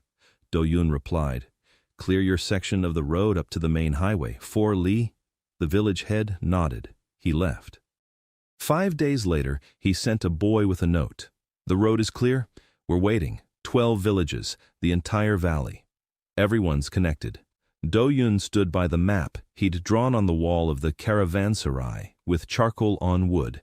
12 dots, 12 names, lines connecting them, routes. Each line is a road, each road is his territory. He could feel them all, every stone, every turn, every person on every road. A network, alive, breathing, working. A girl walked through the door of the caravanserai, young, 19 years old, slender, with big eyes, a rolled-up piece of cloth in her hands. She bowed and unrolled the cloth. Inside was a map, drawn by hand, in ink, with thin, precise lines, a map of the valley, every hill. The warehouse burned down during the night. Do-yun woke up to Irin's scream. He jumped up. He ran out of the caravanserai. The sky was orange in the west. The shed in Gimpho, it was on fire. Do-yun ran 3 li along the night road, in the darkness, through the snow, without a torch. He didn't need a torch. He could feel every stone in his path, every turn, every pothole. He ran as if through a lit corridor. Irin ran beside him. Behind her was Kang Taeok with an axe. By the time they reached the shed, it was already burning out. The walls had collapsed. The roof had caved in. Sacks of coal smoldered in the embers. 20 sacks, 15 baskets, 10 pots. That was it. Black smoke rose into the night sky. Village head Gimpho stood nearby, wet, smoky. He'd tried to put it out. He hadn't made it in time. It had flared up too quickly. Do-yun stood before the ruins and said nothing. He was counting the losses: 20 sacks of coal, 60 kopecks, 15 baskets, 30 kopecks, 10 pots, 30 kopecks, the shed, 2 days' work, 20 kopecks, total, 140 kopecks. It hurts. It's a real blow, but not fatal. There are supplies in Sovol, in the shed. The roots haven't stopped. Ha-Nil will be taking rice to the mine in the morning. Life goes on. But that wasn't the main thing. The main thing was something else. The shed couldn't have caught fire on its own. At night, in the snow, with no wind. The boards were wet from the snow. Even if a spark had flown over from a neighboring house, the fire would have spread slowly. But here, it flared up all at once, everything at once, the walls and the roof. Do-yun leaned toward the coals. He sniffed. Oil. Burnt oil. The shed had been set on fire. He straightened up. He looked at Irin. She nodded. She'd sensed it too. Kang Taeok was silent. He was clutching his axe. His face was dark, angry. Do-yun said quietly, "The guild, this was predictable. A polite representative came 3 weeks ago. Do-yun refused. Now they've come rudely, not with a representative, but with a torch and oil. A first warning." Do-yun knew how this worked. There had been wars in Busan too, not with fire but with other means. Dumping, legal pressure, bribing drivers, blocking loading ramps, different methods, same logic. First, a polite offer, then a warning, then a strike. He stood before the ruins and thought, quickly, clearly, just like in those first minutes of the crisis at the warehouse when the shelving collapsed and the truck was on fire, and he had to decide in 30 seconds what to save and in what order. First, rebuild the canopy, quickly, in 2 days. Kang Taeok can handle it. We have the boards. They brought a surplus from Pomok. Second, security. A night watchman at every warehouse, constantly, with a lantern, with a rattle, to sound the alarm if anything happens. Kang Taeok at Sovol, Moon Jae-sik at Gyeongpo, Ri Byung-ho at the caravanserai. Third, find out who, not the guild itself. The guild doesn't get its hands dirty. The guild hires people. Someone was hired, a local. Someone who knew where the shed was, knew there'd be no one there at night, knew how to approach unnoticed. It was worse than fire. It meant the guild had eyes in his valley, someone from his people, or someone from the village, sold the information. For how much? For 10 copper coins, for 20, for a bowl of hot porridge. It didn't matter. What mattered was that they'd sold it. Do-yoon told Erin, "Find them." She nodded. She disappeared into the darkness. Erin knew how to find people. After 3 weeks as a scout, she knew every trail, every house, every face. She knew who drank, who lied, who owed money, who's been wronged. She'll find him. 2 days later, the shed in Gimpo was standing again, stronger than before. Kang Taeok built it with a vengeance, with a crunch. Every swing of the axe felt like a punch. He knew what it was like to have your house burned down. His village had been burned 2 years ago. He built it so it wouldn't burn again. Thick walls, clay plaster, a clay-tiled roof, not perfect, but better than before. 3 days later, Erin returned. She found him. Not a local. An outsider. A man. He'd spent the night in the village of Tangwol 2 days ago. He left in the morning after the fire, headed south, toward the highway, toward the guild's territory.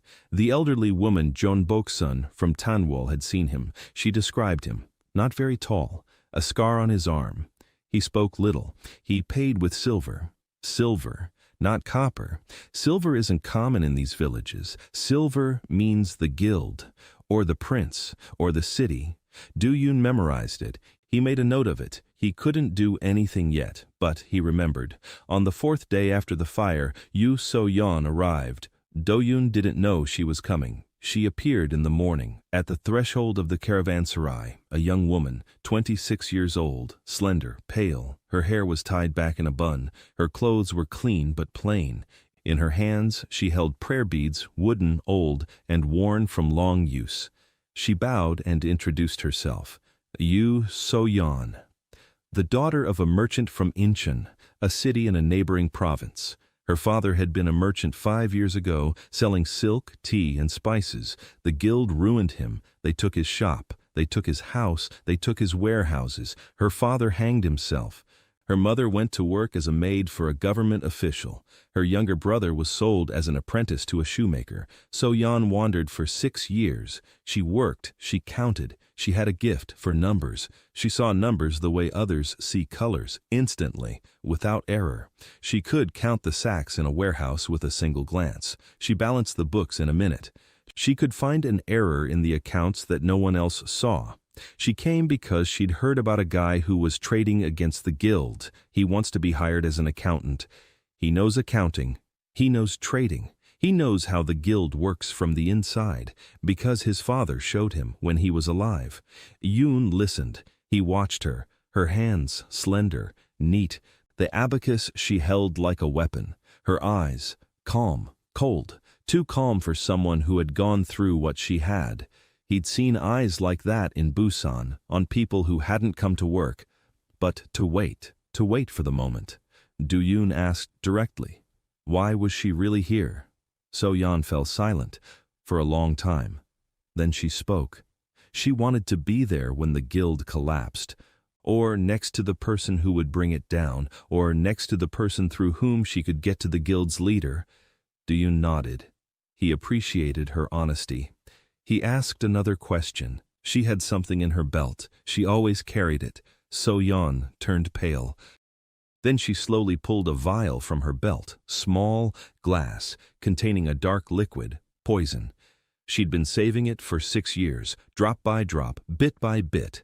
For the head of the Crimson Seal Guild, Hwang Gyung-soo, the man who ruined her father, who killed her family, not with his own hands, through others, with papers, seals, I owe us, but he killed them. Do-yoon looked at the vial, then at So-yeon, then he spoke. He had a request for her. If she ever decided to poison Huang Gyung-soo, she should tell him first. He would either talk her out of it, or he'd help, but not behind his back. He didn't want to lose the province's best accountant over some stupid poisoning attempt that was bound to fail anyway, since the guild leader had a food taster. So, Yan froze. She blinked. She opened her mouth, then closed it. Du-yoon continued. Full payment, 5 copper coins, protection, food, and access to all his records, all the numbers, all the routes, all the records, because his records are a mess, little slates with charcoal, crooked letters. He's a logistics guy, not an accountant. He needs an accountant, a real one. So Yan put the vial back in her belt, slowly. She nodded. She asked, "When should we start?" Do-yoon said, "Yesterday." So-yeon sat down at the table. She laid out her abacus. She picked up the first slate with Do-yoon's notes. She looked at it. She grimaced. She looked at him. The second salt run took the western bypass, longer, harder, but a new road. The system was running at full capacity. Tolsvi was walking briskly, ears perked up. The load doubled with every kilometer. By the 10th kilometer, there was so much in the cart that Do-yoon stopped counting. Mireille walked alongside him, holding a tablet made of slats. She mapped it out as they went, every turn, every incline, every stream. Her hand never stopped for a second. She sketched the road as naturally as others breathe, effortlessly, without stopping, naturally. Do-yoon caught himself staring at her, at the way she bit her lip as she measured the distance in steps, at the way she squinted at the slope, gauging its incline, at the way she spoke to him without turning her head, her eyes fixed on the map, but her words meant for him.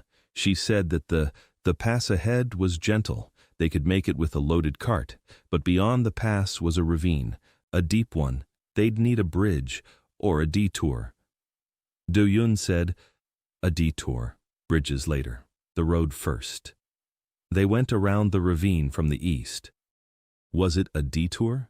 But it was a new trail. The load grew even heavier. Mireille counted along with him, out loud, 16 kilometers of new road, doubling with every kilometer. Starting load, 20 sacks of salt from the reserve plus 30 pots at the finish. She fell silent. She counted on her fingers. Do-yoon said, "That's a lot." Mireille nodded. "A lot." The system on the long new road worked like an avalanche. Every kilometer doubled the load. 10 kilometers meant 1,000-fold increase. 16 kilometers meant 65,000 times, theoretically. In practice, the cart couldn't hold infinity. The sides were extended, the axles were thickened, but there was a limit, a physical limit to how much a single cart, even a magical one, could carry. Do-yoon noticed this at the 12th kilometer. The system slowed down. The doubling became fractional. Not twice, but 1.5 times. Then 1 3 times.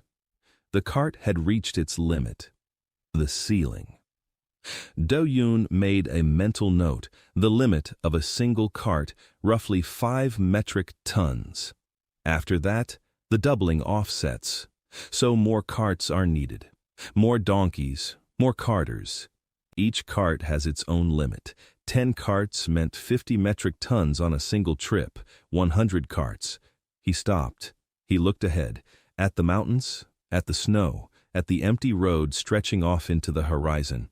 100 carts. A caravan. A real caravan. Like the ones that traveled along the Imperial Road. Like the ones his uncle used to lead. When sometime, not today.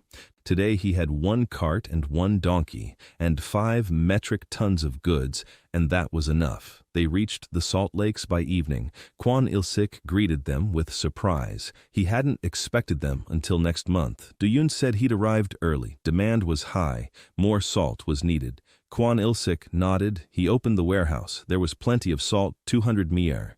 They made the exchange. Goods for salt. Do-yoon left behind the pots and coal and took 200 mur. He loaded up. The return trip went through Jongsan, the old road, no bypass. But 200 mur of salt is 800 kilograms. Tolswi struggled under the heavy load. He was exhausted by noon. Do-yoon unloaded half of it in Jongsan. He left it with the widow, Jong-hwa. 100 mare, he said. Sell them for 5 copper coins each, 3 for me, 2 for you, commission. Oh Zhonghua looked at him for a long time. Then she nodded, dry, emotionless. But her hands trembled as she picked up the first sack of salt. Do-yoon returned to Sowol with the remaining 100 measures. By this time, he hadn't slept for 40 hours. His body was running on fumes. His legs moved on their own. His mind calculated on its own, autopilot, just like that last night shift in Busan, when he was driving home and fell asleep and died. Do-yoon stopped in the middle of the road. Tol-Svie stopped too. He looked at him. Do-yoon stood there, breathing heavily. A cloud of steam rose from his mouth. The frost bit his cheeks. He thought, no, not like this, not again. Don't kill yourself with work. Don't fall asleep on the go. Don't collapse from exhaustion. He died from that once before. Enough. He had to live, to make deliveries. A dead logistics worker delivers nothing.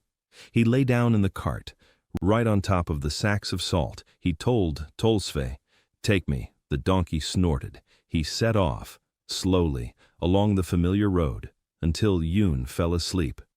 For the first time, he fell asleep neither on the ground nor on a bench, on sacks of salt, in his own cart, under the gray winter sky. He woke up when the cart stopped. He opened his eyes. Sowol, a shed, a lantern. Irin was standing by the cart. Soyeon stood next to her. So-ha-neil was unloading her cart by the stable. A boy named Chosan ran over with a mug of hot tea. Kang Tai-ok was planing something against the wall of the caravanserai.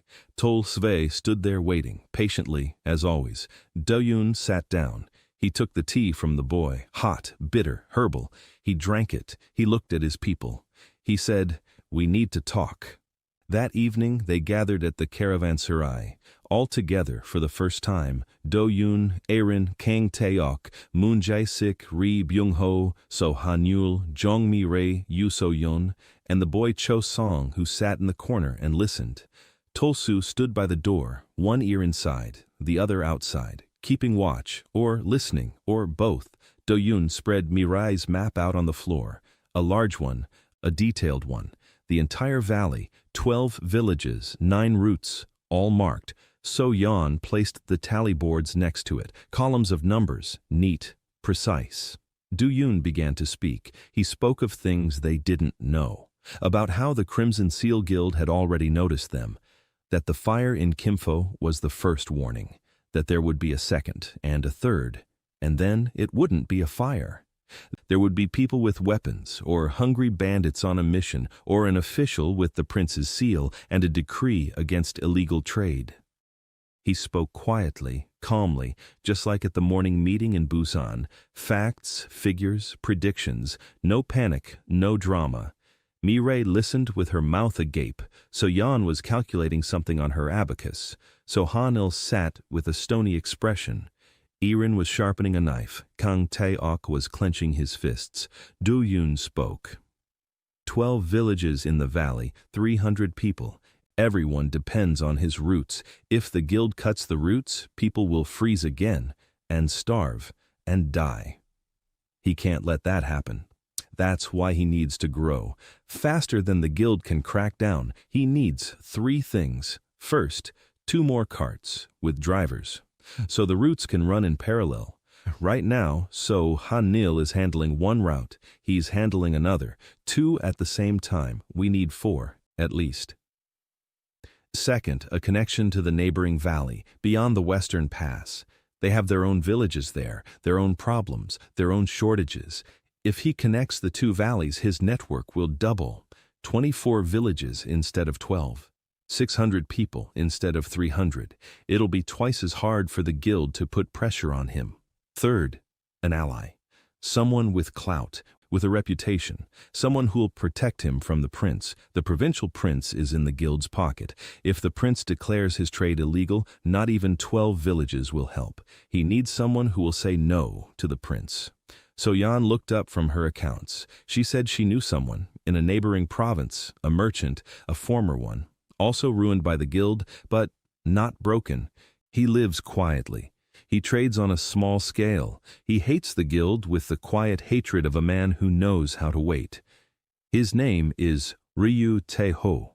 He has 3 carts, 2 mules, and 5 men, and he's been looking for someone to join forces with.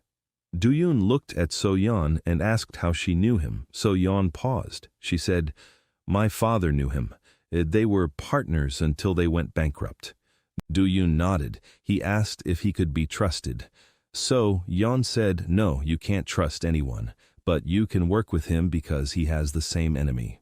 Do-yoon smiled a grim smile and said, "All right, invite him. Have him come. We'll talk." So-yeon nodded. The meeting ended. People dispersed. Do-yoon was left alone, with Tolsfa, with a map. Ryu Tae-ho arrived a week later. 3 carts, 2 mules, 5 men. Everything just as So-yeon had described. He was short, stocky, about 45 years old, a round face, small eyes, cunning, but not malicious, cunning like a man who had survived where others had broken down. He entered the caravan shed. He looked around. He looked at the map on the wall, at the ledgers, at So-yeon, who was standing by the table with her abacus. So-yeon bowed to him. He bowed in return. Something passed between them, something old, something heavy, a memory of her father, of what had been before the ruin, about what came after. Ryu Tae-ho sat down. Do-yoon sat across from him. Tolsue stood by the door, both ears pricked up, listening. Ryu Tae-ho spoke first. He said he'd heard about a guy with a donkey who was undercutting the guild's prices in the Southern Valley. He thought it was a fairy tale. He came to see for himself. He saw a caravanserai. He saw the awnings. He saw carts loaded with goods. He saw a crew. He said, "It's no fairy tale." Do-yoon asked him straight out what he wanted. Ryu Tae-ho answered plainly, the same thing as Do-yoon, to bring down the guild, but not with poison or a sword, through trade. For 6 years he'd been a small-time trader, hauling cloth between 2 villages in his valley. He paid the guild a tithe. He gritted his teeth. He waited. He didn't know what for. Now he knows. He was waiting for a man with a plan. He has 3 carts, 2 mules, 5 carters, and he knows the Western Valley like the back of his hand. Every village, every trail, every village headman. Do-yoon listened. He did the math. 3 carts mean 3 new routes. 5 carters mean 5 pairs of hands. The Western Valley means another 15 villages. That doubles the network. That's a whole new scale. But there's always a but, Do-yoon asked. On what terms? Ryu Tae-ho said, "A partnership, 50-50, equal shares." Standing behind Do-yoon, So-yeon moved a bead on her abacus. 1 click. Do-yoon heard it. He understood. No, not 50-50. He turned to So-yeon. She said in a steady voice, "If it's 50-50, decisions will reach a deadlock. Every dispute will end in a tie. We need a leader, one person, with the deciding vote." Ryu Tae-ho looked at her, then at Do-yoon. Do-yoon said, 60-40, 60 for me, 40 for Ryu. The deciding vote goes to me, but all major decisions are discussed together. Ryu Tae-ho remained silent. He was calculating in his head. Do-yoon added, 40% of a growing network is more than 100% of 3 carts between 2 villages. The math is simple. Ryu Tae-ho smiled. For the first time, he said, "The math is simple, but trust is complicated." Do-yoon nodded. He said, "Trust is built through routes. This is our first joint trip. If it works out, there'll be a second one. If not, we'll go our separate ways." Ryu Tae-ho held out his hand. Do-yoon shook it. The hand was firm, calloused, the hand of a man who had hauled sacks himself. All right. 3 days later, Ryu's first carts set out on the route. 2 carters hauled coal from the Yona mine to the Western Valley, along the new road through the Red Pines Pass. The system was working. The cargo doubled. Mira went with them. She was drawing a new map. The Western Valley. 15 villages, different people, different needs. The same hungry eyes. Do-yoon didn't go himself. For the first time in 2 months, he stayed in Soville, and he set about doing what he should have done long ago. Strategy. He sat with So-yeon all day. They calculated, they argued, they calculated again. So-yeon was tough, ruthless with numbers. She said, "Charity kills business." He'd given Cheonzan a metric ton of rice for free. It had nearly brought the entire network to its knees. That couldn't happen again. Every sack had to be accounted for. Every gift was an investment with an expected return. Otherwise, it was death. Do-yoon listened. She was right. Partly. He said, "Grandpa Kim in Suville, blind, lonely. He has nothing to pay with. He never will. What to do? Write it off. Stop delivering coal to him." Do-yoon said this calmly, without pressure. He simply asked. So-yeon fell silent. She looked at him. Then she said quietly, "No, don't write it off, but account for it as a separate line item, social expenses, a fixed percentage of profits, 5% for the elderly, for orphans, for those who can't pay, so that it isn't spontaneous generosity but a system." Do-yoon looked at her. She was looking away, at the wall, at the map, but her eyes were wet. He said, 5%, I agree."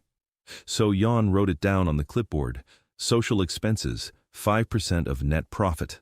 The first line in the budget that isn't about money. It's about people. At the end of the first week of their partnership with Ryu Taiho, two things happened. The first was good. Ryu's carts reached the Western Valley. 4 villages were connected. Coal started flowing. Salt started flowing. Rice started flowing. The people in the Western Valley reacted just as those in his own valley had. Distrust, then surprise, then quiet gratitude. A woman in the village of Munsan brought his cart driver some hot soup and stood watching him eat. She didn't leave, not until he had finished. The cart driver later told Do-yoon this with a strange look on his face, as if he couldn't understand what had happened. Do-yoon understood. When you're fed not for money, but because you brought warmth to a home, it's different. It's not payment. It's gratitude. It's heavier than money and more valuable. The second thing was bad news. So Han-Yul had gone missing. She'd set out on her route that morning from Sovul to the Yeonam mine, a routine trip. She was supposed to be back by evening. She didn't return. Do-yoon waited until dark. Then he went out onto the road, alone, with a lantern. Iren went with him. They walked along his path. He could feel every rock, every turn. After about 3 li, they found her. The cart lay on its side, by the roadside. The mule stood nearby, unharmed, tied to a tree. The sacks were scattered. Some had been torn open. Some were missing. So Han-il was sitting by the cart, alive, unharmed.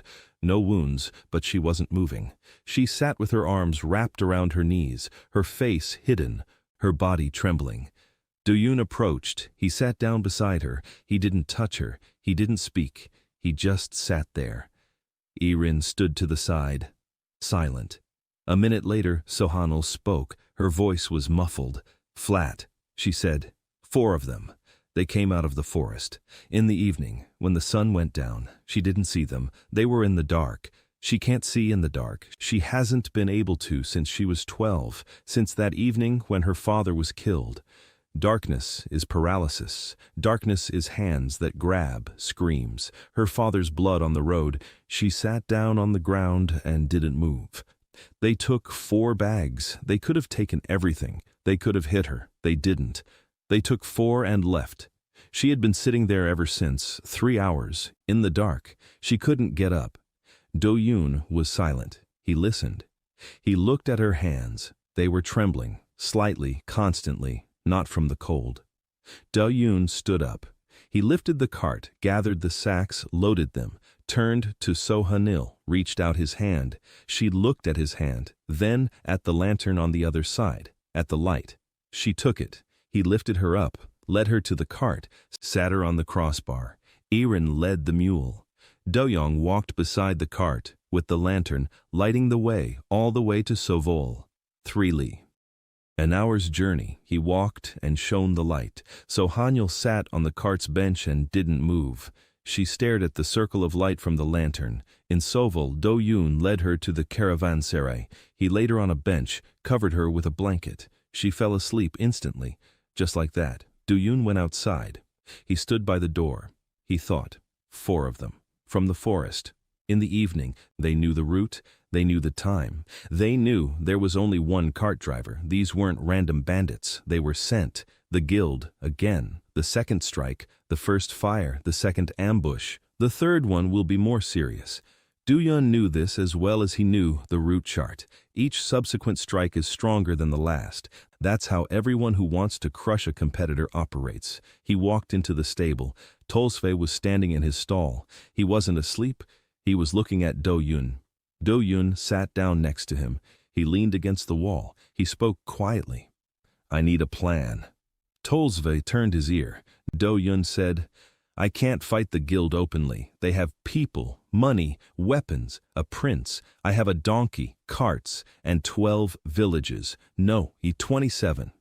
Including the Western Valley." Tolsve turned the other ear. Du-yun fell silent. He thought for a long time, and a decision came.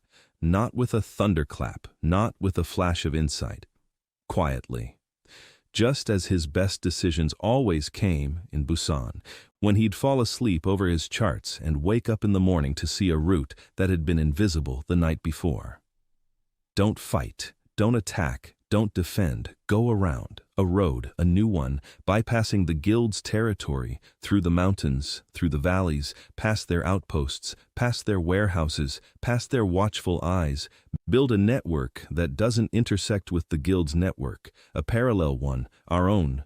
Their roads on one side of the mountain, ours on the other. They won't even notice until it's too late. Du-yun got up. He left the stable. He went to Mira. He woke her up. She jumped up instantly. Her eyes were sleepy but already sharp. He said, "I need a map of all the mountain passes between our valley and the capital. All of them, even the ones no one knows about." Mireille smiled, sleepily, happily, and said, "Finally." She'd been waiting for that question. Winter was well past its midpoint. The snow was knee-deep. The cold was growing more intense. Do-yun worked 18 hours a day, but not like before. He wasn't hauling sacks anymore. He was planning, calculating, building. Mireille brought the map 3 days later. She drew it from memory, from what she'd seen on her way from the capital, from scraps of old maps from the cartographic chamber, and from the stories of the village elders. The map was incomplete, with blank spots, with question marks. But the framework was there. 3 mountain ranges lay between their valley and the capital. Passes led through each one, old ones, forgotten ones, imperial ones, built when the trade route was still alive. The guild controlled the lowland roads, warm ones, convenient, wide, through towns and checkpoints, with tolls at every one. It didn't control the mountain passes. Why would it? Who would trek through the mountains in winter with carts? No one, except for a man whose donkey never tires on the new road and whose load doubles with every kilometer. For a day, 2, 3, Yun studied the map. Then he traced the route, with charcoal, a thick line, south through the Pine Needles Pass, then across the western ridge, then through the Nakton River Valley, then over the eastern Taebaek Pass, and down to the capital. 120 li, 50 kilometers, across 3 mountain ranges, along trails where no human foot had trodden for 10 years. Madness. So Yan said it out loud. "Madness," Du-yun replied. "It's madness to sit and wait for the guild to send not 4 but 40. It's madness to trade in a single valley when the whole country is starving. It's madness to have a system that doubles the cargo on a new road and stick to the same routes." So Yan fell silent. She did the math on her abacus, 50 kilometers of new road, double the load on each one, even with a 5 metric ton limit per cart, even with a drop-off after the 12th kilometer. That's it. She stopped. Her knuckles went stiff. She raised her head. She looked at Do-yun. He nodded. He knew. He'd calculated it long ago. 50 kilometers of new road, even with the drop-off, meant tens of metric tons of goods at the finish line. A single trip through the mountains was worth more than a month of trade in the valley. But this wasn't just a trip. It was a road, his territory, 50 kilometers along, which he could feel every stone, every person, every ambush. the road that connected the province to the capital, past the guild, past the prince, past everyone. Duyun set out at dawn, alone, with Tolsui, just like on the first day. A cart, a donkey, a sack of coal, one, the starting point. For the system. He didn't take anyone with him. Mira begged to come along. He refused. Ibrin wanted to go. He refused. So Hanyul silently harnessed the mule.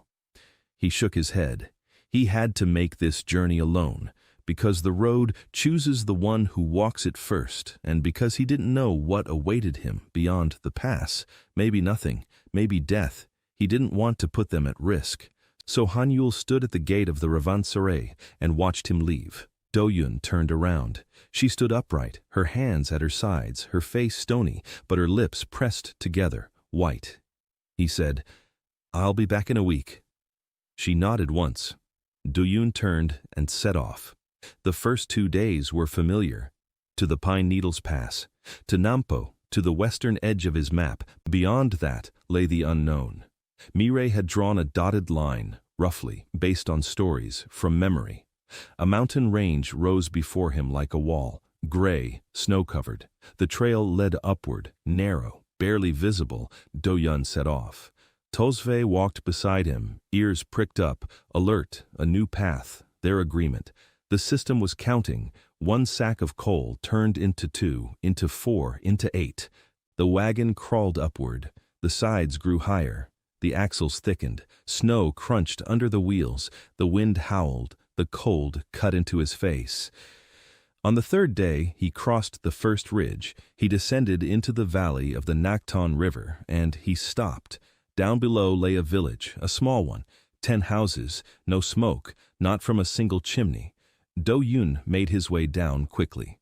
The village was empty. No, not empty. Dead. The houses stood there, the doors were open, belongings were inside, dishes on the shelves, clothes on the walls. But there were no people. They'd left, or died, a long time ago, a year ago, maybe 2.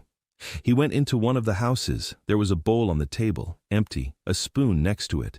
Someone had sat down to eat, and never got up. Duyun stood in that house and felt the cold. Not the cold of winter, a different kind, the cold of emptiness, the cold of oblivion. The village died because the road died. No one came. No one brought food, no one brought coal. People left in search of a life, or they didn't find one. He went outside, sat on the porch, looked at the mountains. Tolsve stood beside him. He was looking too.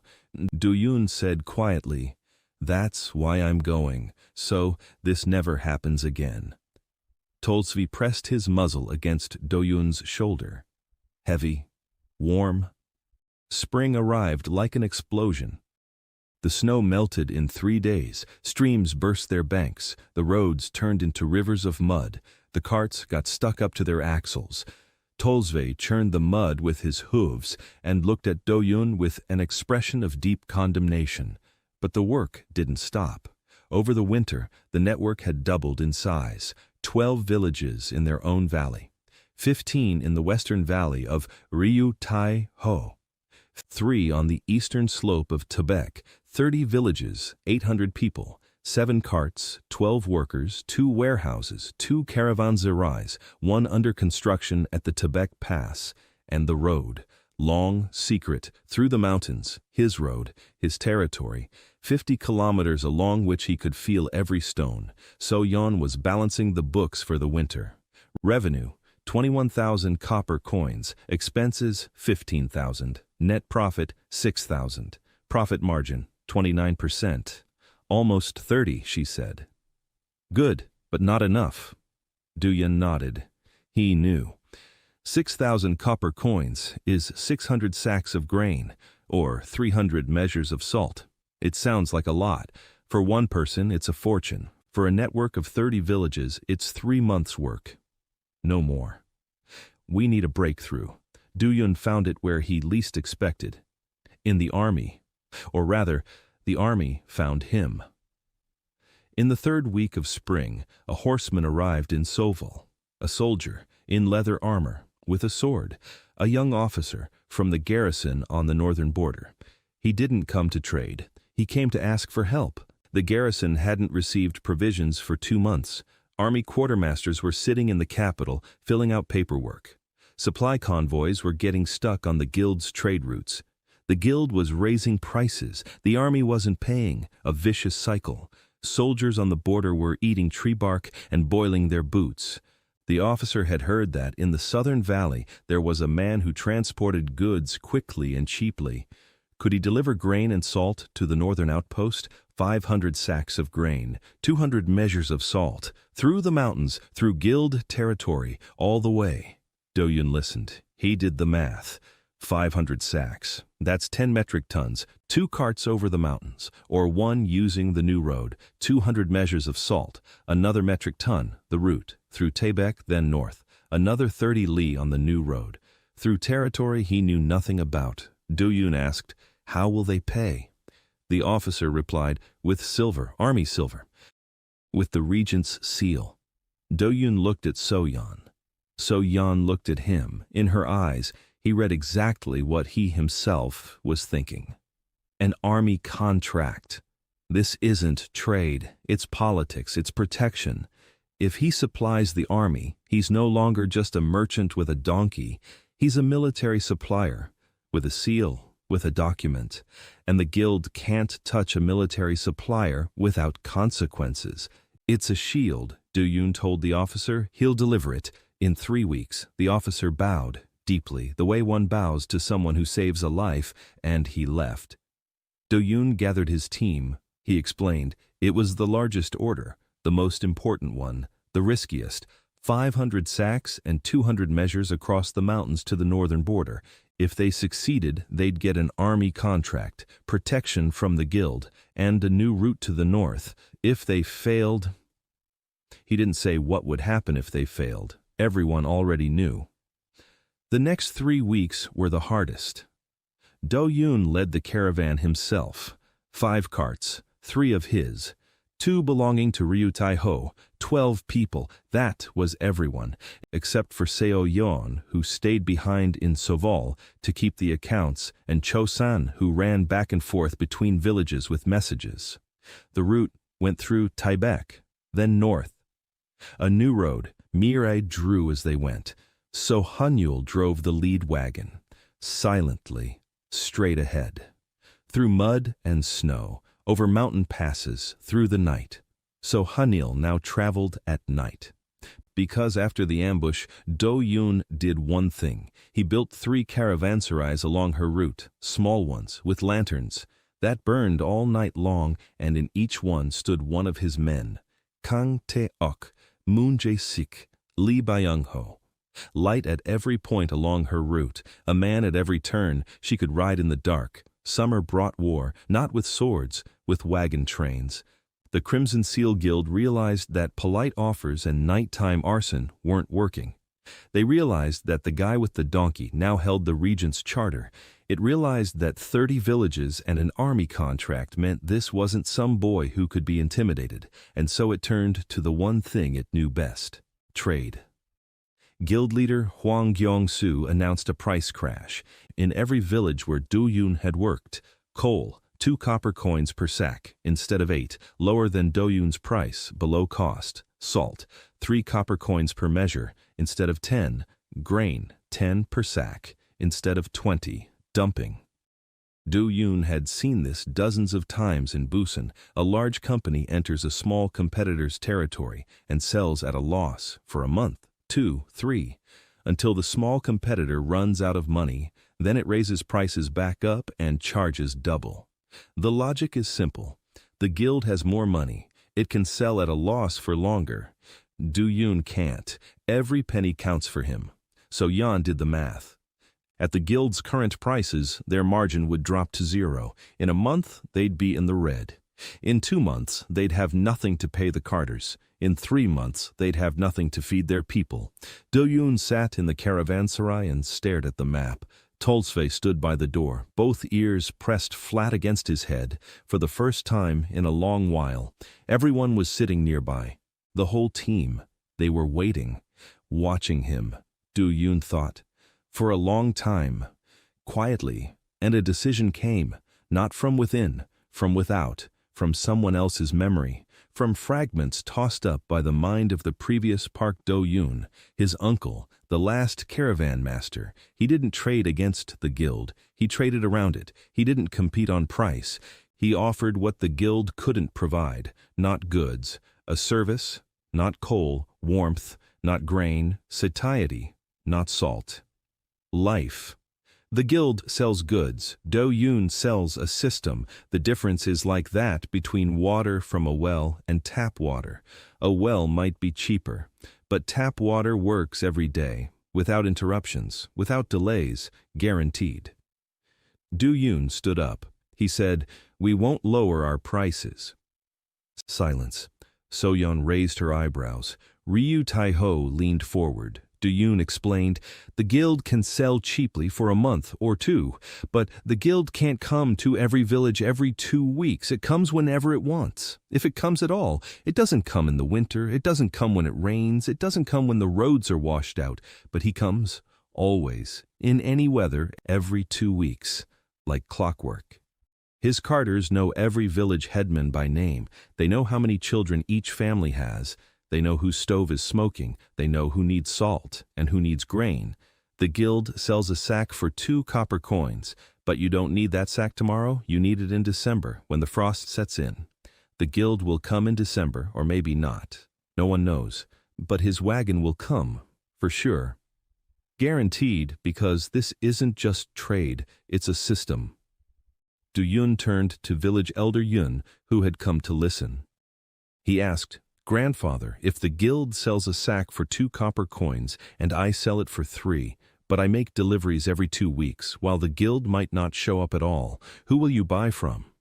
Village head Yun was silent. Then he said, "From you, son, because you'll be here." Do-yoon nodded. He turned to the crew. He said, "We're keeping our prices the same. We'll work just as we always have. Every route on schedule, not a single glitch, not a single delay. Let the guild waste money on dumping. We'll spend our time on service. We'll see who gets tired first." Ryu Tai-ho smirked. He said, "That's risky." Do-yoon replied, "My whole business is a risk, right from the first sack of coal." Ryu Tai-ho nodded. The first month was tough. The guild was flooding the villages with cheap goods. The guild's carts were parked at every intersection, with prices shouted out loud. 2 copper coins, 1 copper coin. The first sack is free. Do-yoon didn't react. His wagons ran on schedule, once every 2 weeks, right on time. The drivers greeted the village elders by name. They asked how the children were doing, how the stoves were working, what they needed. They took note. They delivered. Some villages bought from the guild, of course. There are cheaper options. Do-yoon didn't take offense. He didn't pressure them. He didn't threaten them. He just showed up, every 2 weeks, just as promised. By the second month, the guild was starting to get tired of it. Dumping cost money, big money. Selling coal for 2 copper coins when the cost price, including delivery, was 5. That's a loss of 3 copper coins per sack. Across 30 villages, every week, Hwang Jeong-soo counted the losses and gritted his teeth. The third month, the guild cut back on its visits. Instead of every week, once every 2 weeks, then once every 3 weeks, the quality dropped. The guild's carters didn't know the village elders by name. They didn't know who needed salt and who needed grain. They brought the same thing, coal, everywhere, to everyone, indiscriminately. The villages that had been buying from the guild began to return, quietly, without explanation. It was simply that when Do-yoon's wagon arrived, the village head would step out and say, "We need 20 sacks, as usual." The 4th month, Hwang Jeong-soo arrived himself, in person. Their first meeting. Do-yoon had been waiting for it. He knew it would happen, sooner or later. The head of the Crimson Seal Guild sat in the first courtyard caravanserai, across from Do-yoon. A table between them, tea, 2 teapots. Hwang Jeong-soo was exactly as Do-yoon had imagined him. Not a villain, not a monster. An old man. About 60 years old. Intelligent eyes, a calm face. His hands were folded in his lap, clean, well-groomed. The hands of a man who hadn't hauled sacks in a long time. He drank his tea, slowly. Then he spoke, quietly, politely. He said he was impressed, that in half a year Do-yun had accomplished what no one else could in 10 years. He'd connected the valley, built routes, fed the people. He supplied the army. He received a certificate of merit. Impressive, for a boy with a donkey. Du-yong remained silent. He drank tea. He listened. Hwang Gyong-soo continued. He said he understood why Do-yong was doing this. It was noble, to feed the hungry, to warm the frozen, to mend what has been torn apart. Beautiful, but naive, because a unified country is a single point of failure. One blow and everything will collapse. A single epidemic traveling along a single road will spread from the border to the capital in a month. A single rebellious prince will block the highway and paralyze half the kingdom. Fragmentation is insurance. Each valley stands on its own. If one dies, the others will survive. Du-yun listened, and he felt a chill. Because Hwang Kyung-soo wasn't stupid, nor was he a liar. He believed what he was saying, sincerely, deeply. Du-yun finished his tea. He set down his cup. He looked at Hwang Gyong-soo and said, "Fragmentation is not insurance. It's a death sentence. Every valley on its own means every grandmother on her own, every grandfather on his own, every child on its own. When a valley stands alone, it doesn't survive. It dies slowly." He'd seen it with his own eyes. A dead village in the Nakton Valley, empty houses, a bowl on the table, a spoon beside it. Someone sat down to eat and didn't get up because no one came, because the road was dead. This isn't insurance, it's murder by inaction. Hwang Gyong-soo remained silent until Yoon spoke. He isn't asking the guild to leave. He isn't asking her to give up. He isn't asking for anything. He's simply walking the roads, and he'll keep walking every day as long as he lives, and let the guild decide whether to fight a man who supplies her clients more cheaply and reliably, or to step aside. Hwang Gyong-soo stood up. He bowed. Briefly, he left. Without threats, no promises, no words. Tolsve stood by the door. He watched the departing figure. Both ears pressed flat. Do-yun approached. He stroked the donkey's muzzle. He said quietly, "He'll be back." Tolsve snorted heavily. A week later, the guild withdrew from the province. Quietly, without any announcements. The carts simply stopped coming. The warehouses closed, the representatives left. Hwang Gyong-soo recalled his men, not because he'd lost, because he was better at calculating than anyone else, and he calculated that fighting 30 villages which were blocking the roads for his supply trains on their own was more costly than walking away. 200 villages. That's right. Over the summer, the network had grown to 200. Ru Tai Ho had connected the entire Western Valley. The mountain villages of Taebaek joined on their own. Word had spread. The guy with the donkey, cheap coal, reliable deliveries. He'd arrive when he promised. People believed him, because he'd never let them down. Not a single village, not a single village head, not a single elder. A year had passed. Exactly 1 year since the day Do-yun woke up on the side of the road with a sack of coal and a donkey. It was autumn again. The air smelled of smoke and wet earth. The leaves had fallen. The road from Soval to the Taebaek Pass was smooth, paved, stone by stone. They'd been building it all summer. 300 people, from 12 villages. Every household provided one worker for 10 days, for free, voluntarily, because the road is their road. It feeds them, it connects them, it protects them. Du-yun stood at the Taebaek Pass, the very same one, the one that the man from Tolsve had crossed in the winter, in a blizzard, in the freezing cold. He nearly died. Now there was a caravanserai here. The third one, a large one, with a stable for 10 horses, with a kitchen that operated around the clock, with rooms for the carters, with lanterns that burned all night long. Kang Taeyok built it, with his own hands, with a crew of 15 carpenters whom he'd trained over the summer. The former bandit had become the best builder in the province. Du-yun stood on the pass and looked down, in both directions. To the west lay his valley, 12 villages, smoke rising from every chimney. To the east lay the Nakton Valley, that very one, where a year ago there had been a ghost town. Now people lived there. They had returned.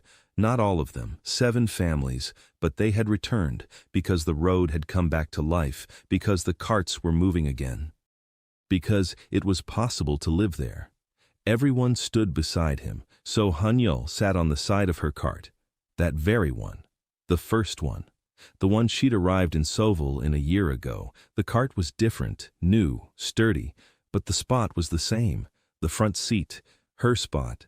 She sat calmly, watching the sunset. She wasn't afraid. Night was near, and a lantern burned at every point along her route. Mayra was unfolding a map, a large one, covering an entire wall, a map of the province, the whole province, every village, every road, every warehouse, every caravanserai, every ford, every dangerous spot, and on this map there were no borders, no levies, no tax zones. There were ovens, warehouses, wells, a map of life, not a map of power. Mira spent half a year drawing it. She cried for 3 days when she finished the first one, then she drew 20 more, for every caravanserai, for every village head, so that every person in the province could look at the wall and see where they lived, and see that they weren't alone. Soyeon was counting something on her abacus, as always. The beads clacked, quickly, rhythmically, annual turnover, 120,000 copper coins, 36,000 in profit, a 30% profit margin, stable, reliable. Soyeon no longer carried the vial in her sash. She'd poured it out 2 months ago, quietly, in the evening, behind the gates of the caravanserai, with no witnesses. She thought there were no witnesses, but Do-yoon saw her, from the window. He didn't say anything. In the morning he placed a new set of abacus beads on her table, expensive ones, with polished stone beads. She looked at them, at him. He shrugged. He said the old ones were creaking. She didn't say anything, but she hasn't let the abacus out of her hand since. Her younger brother stood beside her, alive, healthy, 14 years old. Do-yoon found him at a cobbler's 3 days' journey away. He bought him back, brought him home, placed him before Soyeon. He said nothing. She said nothing. She hugged her brother, silently, for a long time. That evening, she poured out the poison. Yeon-hee was serving soup. Village chief Yoon died that second winter, quietly, in his sleep. Yeon-hee became the village chief of Sovol, the village chief's widow. She kept a tight grip on Sovol. She fed everyone. She scolded everyone. She beat everyone. She called Do-yoon son, but in a way that everyone understood. It wasn't motherly. It was tenderness that didn't know where to go. Do-yoon did one thing for her. He issued a decree, not as a prince, as the roadmaster. The village of Sovol is henceforth called Yoon Sovol, the Yoon family's Sovol, in memory of the capital of the network, the heart of the routes. Yeon-hee wept in public for the first time in her life. She stood by the new road sign. The sign read Yoon Sovol, and she cried loudly, without restraint. Irin was sharpening a knife. Her expression was one of complete calm. She now headed the caravan security detail. 12 men, former bandits, former soldiers, former beggars, now guards. Irin treated them like dogs. She trained them, taught them, scolded them. They obeyed her without question, because she knew every trail, every rock, every ambush, and because she was Park Iren, a relative of Park Do-yoon. She stopped demanding half a cartload in the second month, not because she'd forgotten, because she'd received more. A job, a name, a family. When that very same rapist village chief from her past crossed Do-yoon's caravan's path, Do-yoon didn't seek revenge. He carved out a new road bypassing the man's village, cut off his trade, left him to rot, and he said to Irin, "We don't take revenge on people. We just stop bringing them bread." Irin looked at him then, for a long time, and she said, "Appa, be quiet." Seriously, like an oath. Sa stood a little to the side, quiet, radiant, praying to Nosin quietly, in a whisper. Her temple had been rebuilt, a new roof, a new hearth, a new fence. The statue of Nosin was clean and well-maintained, and the offerings. Every caravan that passed by left something, a sack of rice, a pot of porridge, a candle, not because Do-yun ordered it, because the cart drivers did it themselves, quietly, without words. They placed it before the statue and moved on. So, A no longer thought she was crazy. She knew that Nozen was real, that he walked the roads right nearby. Do-yun brought her a report after every new route, not as a ritual, as a conversation. He stood before the statue and spoke softly. Nozen nim. Today we covered 200 HLU, a new road, through the Eastern Pass. 10 villages are now connected. 5,000 people will be fed this winter. So A listened. She smiled. She spoke. Nozen hears. Nozen is glad. And Tolsve stood nearby. Always. Tolsve. The donkey who never tires on the new road. The donkey who chooses whom to let near him. The donkey who stood and watched Do-yun a year ago when he woke up on the roadside with that look on his face. You're late, but he had come. Do-yun stood on the Tibet Pass.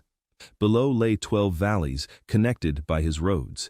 Caravans traveled along each road, not just one, but dozens, bearing the flags of different communities, carrying different goods, coal to the north, grain to the south, salt to the east, pottery to the west, cloth, fish, lumber, iron. Everything was moving, everything was alive, everything was breathing. On every cart was a single symbol, a wheel within a circle, the emblem of the imperial highway. Mi-Ra drew it from memory, based on descriptions from the old books of the cartographic chamber. The circle represents the road, the wheel represents movement. Together, they represent life. Tolsve stood next to Do-yun. He looked down at the roads, at the people, at the smoke rising from the village chimneys, and then the donkey did something he hadn't done in a whole year. He turned his head toward Do-yun, looked him in the eyes, and spoke in a human voice. Quiet. Hoarse. Like the voice of an old man who had been silent for so long that he'd forgotten how words sounded. He said, "You've walked a long way, master. Thank you for coming." Do-yun froze. He stood there, motionless, staring at Tolsve, at the donkey who was more than just a donkey. It was the last living witness to the fall of the imperial road, the avatar of Nozen, the god of roads, the one who had waited 40 years, who recognized in Do-yun the man he had been waiting for, who carried his load, who walked with him along every new road, who never grew tired, who snorted, who bit his ear, who demanded a carrot, who looked at him with an expression that said, "You're an idiot, master," and who remained silent all this time, waiting, until the master arrived, until the roads came to life, until the tract awoke, and now beneath Do-yun's feet, beneath the rocks of the pass, deep, rhythmic, strong, not like a distant heartbeat, like the real thing, loud, alive. The tract had awakened. Do-yun felt it, like a vibration, like warmth, as if the earth beneath him had taken a deep breath after a long sleep. The roads had come to life, all of them, his roads and the old imperial ones too. The cobblestones that had sunk into the mud suddenly rose closer to the surface. The overgrown trails became slightly wider. The bridges that had rotted became slightly sturdier. Not magic, not a miracle, a quiet return like spring. The earth remembers its roads. Just as the body remembers how to walk after an illness, all it takes is the first step and someone to take that step. Do-yun stood there, tears streaming down his face, his first tears in a year. He didn't wipe them away. He stood and looked down, at the caravans, at the smoke from the stoves, at the people waving to him from the road. He pulled an old plank from a barrel out from under his coat. That very one. The one on which, on the first day, he'd sketched out a plan in charcoal for village head Yun. It was worn. Dark. The numbers were almost erased. 12 courtyards, 34 sacks, 3 mi. He ran his finger over it, slowly, as if tracing the face of an old friend. Then he looked at Tolsve. The donkey was silent. Again. As if it hadn't spoken at all. It stood there, chewing dry grass, one ear up, the other to the side. An ordinary donkey, not ordinary, but it looks like an ordinary one. Du tucked the board back into his coat. He walked over to the cart. In the cart lay a single sack of coal, 20 kilograms. He'd put it there that morning, by himself, before leaving. Everyone asked why. One sack in an empty cart. He didn't answer. He knew why. A new journey begins with a single sack. Always. 6 more provinces lie ahead, thousands more villages, tens of thousands more people who are cold and hungry, more grandmothers with no one to deliver coal to them, more grandfathers sitting alone, more children with hungry eyes. The imperial highway awaits, the road awaits, Nosen awaits, Tolsve awaits. The villages await. Du Yun took the reins. He looked ahead at the road leading beyond the pass, to the east, toward new valleys, toward new villages, toward new people. He said quietly, "Only Tolsve. Let's keep going, partner. There are still many villages where we aren't expected."